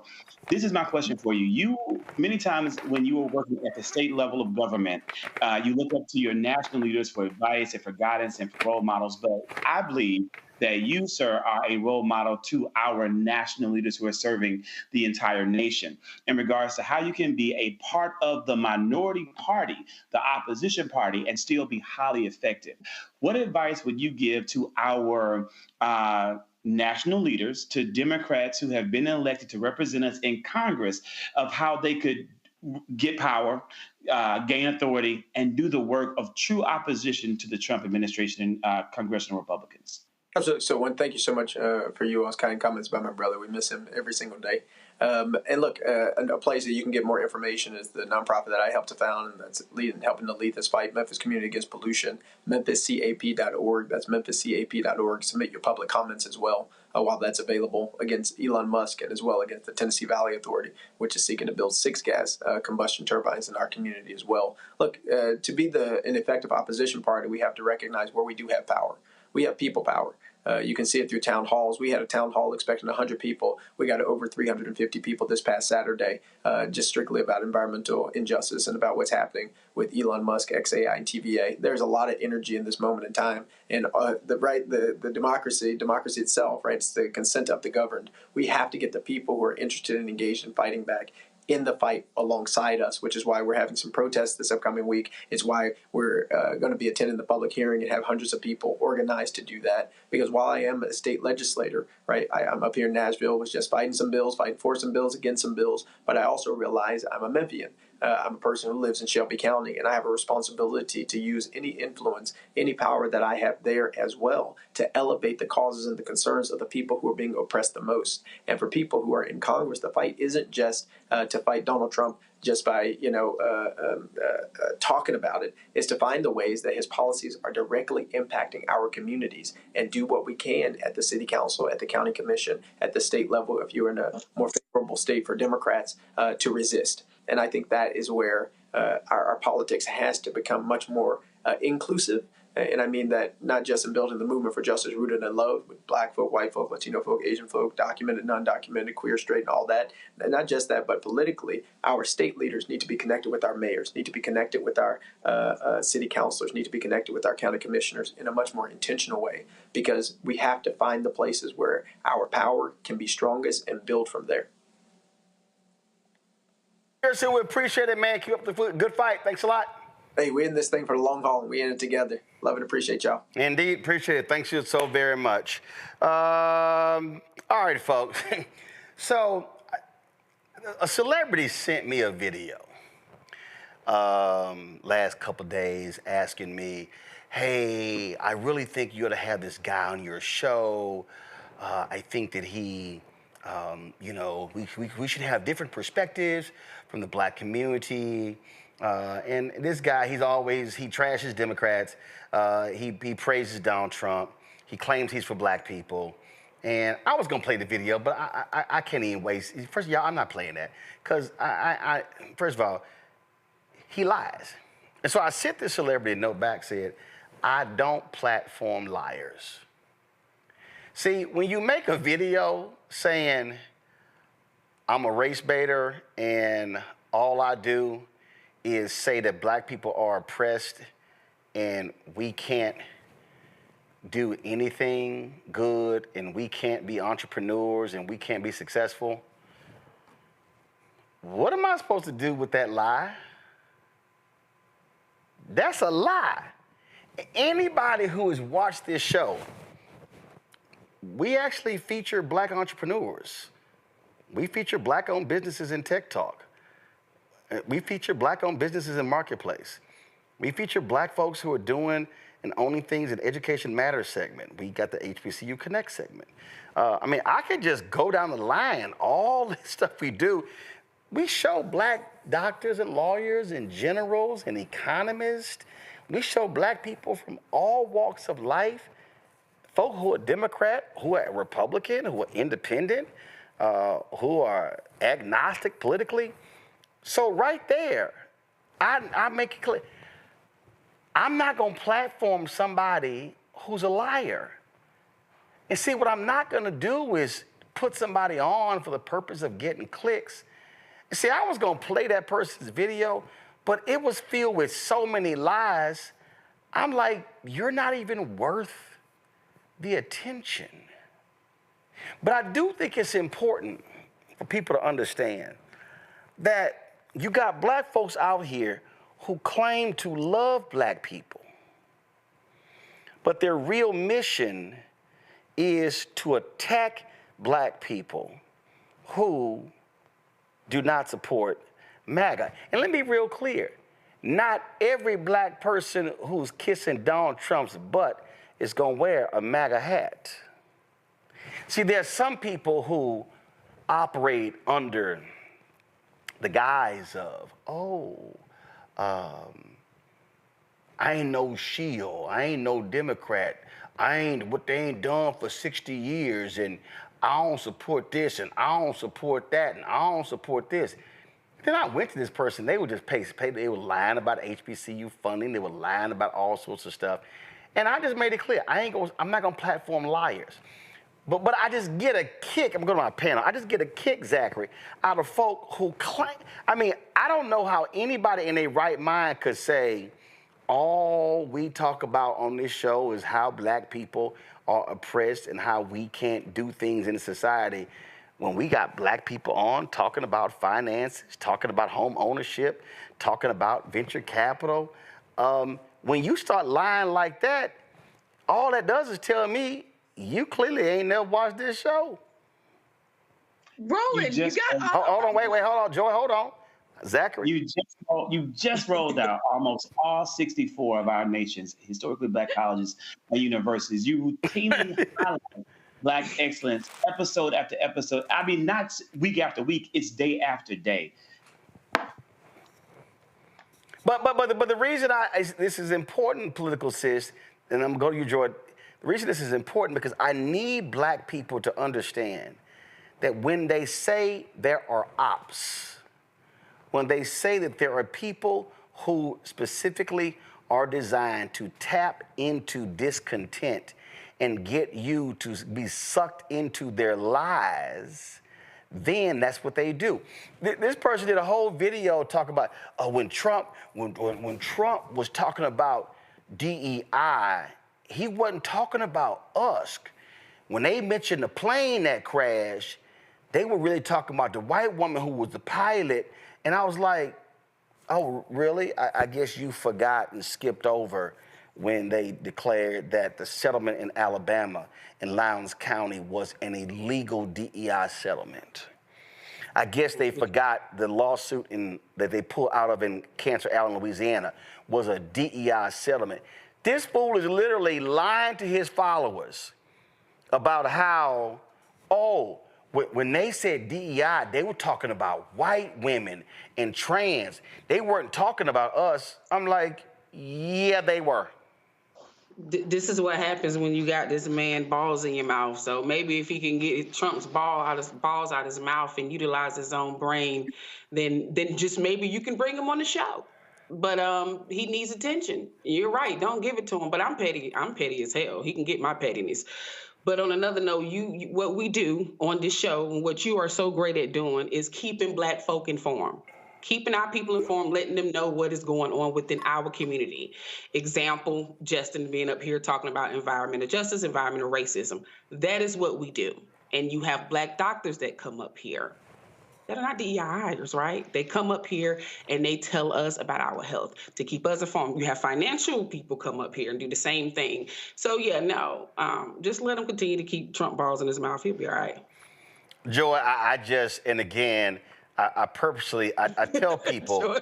I tell people, you don't give liars oxygen. Correct. Look, you have 3 panelists who are most often black on your show every night, who exemplify, if I can say so myself, black excellence, and from a range of backgrounds that we bring and styles that we bring. We're all here. We're all black. We're all excellent. This person's never watched the show. We ain't going nowhere. Damn them. Look, I had to sneak it in. That's the best I could do, political sis. Here's the thing. You're so right. And look, this is just a reminder. Everyone can't get our attention.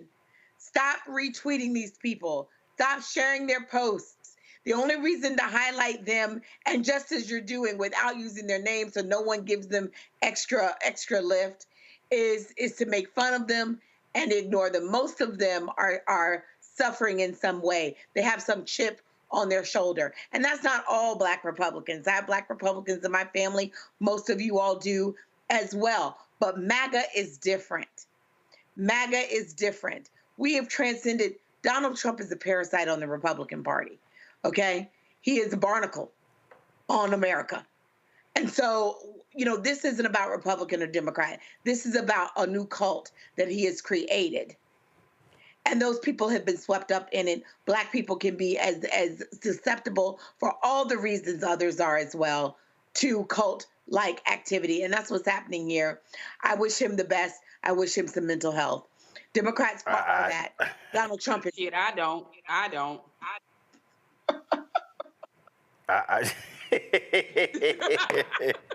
I just sit here and again... Daddy. Just laugh at these little folk who I love the little folk run their mouths and they always got something to say. But if you're gonna sit here and post stuff on social, don't lie. Because see, the moment you lie, you just made it easy for me to invalidate anything that you say if you gonna lie that easy. Just saying. All right. Joy, Zachary, political assistant, I appreciate y'all being on today's show. Hey, Roland, please I'm so sorry, but please tell Pastor he gonna have to go on and sue because he ain't getting that money back. Ain't all done spent that money. I'm telling you right now. No, trust me. Trust me. St. Og. In the wind. St. Og let's just say, I don't just go away easily. No, don't go away. You could have told me you coming to St. Og too. You could have told me that. Would have came through. Right. We said it on the show for 2 weeks. I had death in the family, so I'm so sorry. Oh, okay. All right. But we also put it on social too, and I ain't seeing no personal text messages. Man, I'm so sorry. I ain't see it. Okay, gotcha. Don't be trying to call nobody out, act like we ain't talk about it on the show. Oh, and I did make a mistake. People hit me up, and I didn't realize I had a second bag of stuff. So let me just go. Let me go. We gonna have to edit it together. And so here was some more North Carolina A&T swag. Here was another Grambling swag. Let's see here. This is a Wilberforce. This is a Wilberforce polo right here. These were the pants of that Grambling tracksuit. This was a Clark Atlanta sweater they hooked me up with. That's Kanisha. Wait a minute, hold up. That's Kanisha's. They ain't black. But I did speak at Kanisha, so I appreciate y'all inviting me. This was a really nice Grambling sweater. Let's see here. This was another, whose band is this? This was another Morehouse band. Southern hooked me up with this here. This was the Morehouse sweatshirt. Very nice, very nice. Let's see here. Who is this here? This is a Wilberforce sweatshirt, so that was nice. I swore I had a Morgan State. I guess I don't. Arkansas Pine Bluff, they band sent me this. Appreciate that. This was a Clark Atlanta polo right here. This mound gonna fall over in a second. We got Florida A&M right here. What we got right here? Who is this? Marching Musical Machine of the Mid-South. As you got them UAPB right here. Okay, clothes don't fall over. I got y'all. Let's see here. Who is this? Who is this? Now that was a school I visited. They wasn't HBCU. Savannah State did send me a shirt, so I'm gonna take them off of Instagram. They did send me a shirt. Let's see. I think this is Howard. So I got a Howard shirt. Calm your ass down. This was Savannah State hat. I did get a bunch of hats. Xavier gave me a hat. Xavier did not give me a shirt. So Xavier, I'm gonna leave y'all on the list. Well, they did give me a mask during COVID, so that'll work. So anyway, so all the people out there, and I think I just counted, and it was actually, I double checked, so it was 57 of the 107 HBCUs that I've actually visited. Some I've been to multiple times. Albany State, I don't believe I went there. I don't believe. But anyway, that's it, y'all. We're going to keep doing what we do. And we ain't worried about the haters because while they talking, we're busy working. And while they claim they stand up for black people, we're actually doing it while all they do is just bump their gums. So, Simple Simons, y'all can keep hating. We just gonna keep working and representing black folk. Folks, if y'all want to support the work that we do, join our Bring the Funk fan club. You want to give you a cash app, this is the way you do so. Use the Stripe QR code. You see it right here. Point your phone to it, or you can also use it for credit cards. If you're listening, go to blackstarnetwork.com. See your check and money order. Please make it out to Roland Martin Unfiltered. Please don't make it out to Roro, Uncle Roro, Black Star Network Unfiltered, RMU. RMU will work, but again, Roland Martin Unfiltered. P.O. Box 57196, Washington, D.C., 2003 7-0196. PayPal is R Martin Unfiltered. Venmo is RM Unfiltered. Zelle, Roland at RolandSMartin.com. Roland at RolandMartinUnfiltered.com. Venmo is RM Unfiltered. Be sure to download the Black Star Network app. Apple phone, Android phone, Apple TV, Android TV, Roku, Amazon Fire TV, Xbox One, Samsung Smart TV. Also, you can get your swag, your Roland Martin Unfiltered swag. Get the merchandise, get our hashtag we try to tell you, FAFO 2025. Don't blame me, voted for the black woman. Also, MAGA chose between woke or broke. They chose broke. That was an Anthony Scaramucci quote. Get that on the shirt as well. We got lots of other products. Go to rolandmartin.creator-spring.com. QR code is right there. Go to the blackstarnetwork.com. Be sure to get a copy of my book, White Fear, of the Browning of America is Making White Folks Lose Their Minds, available at bookstores nationwide. And, of course, you can also, folks, download Fanbase. Be sure to get Fanbase. Go to download the app, or if you want to invest, go to startengine.com/Fanbase. Folks, that's it. I'll see y'all tomorrow right here. Roland Martin Unfiltered. Oh, also, NBA playoffs start. Sorry, Henry, your Wizards didn't make it again. But guess what? My Rockets, first round, with #2 seed, and we're going to be playing Golden State Warriors. Steph, I love you, but we're going to take y'all out. Go H-Town. Holla! Black Star Network is here. I'm real revolutionary right now. Thank you for being the voice of Black America. All momentum we have now, we have to keep this going. The video looks phenomenal. See, this difference between Black Star Network and black-owned media and something like CNN. You can't be black-owned media and be scared. It's time to be smart. Bring your eyeballs home. You dig?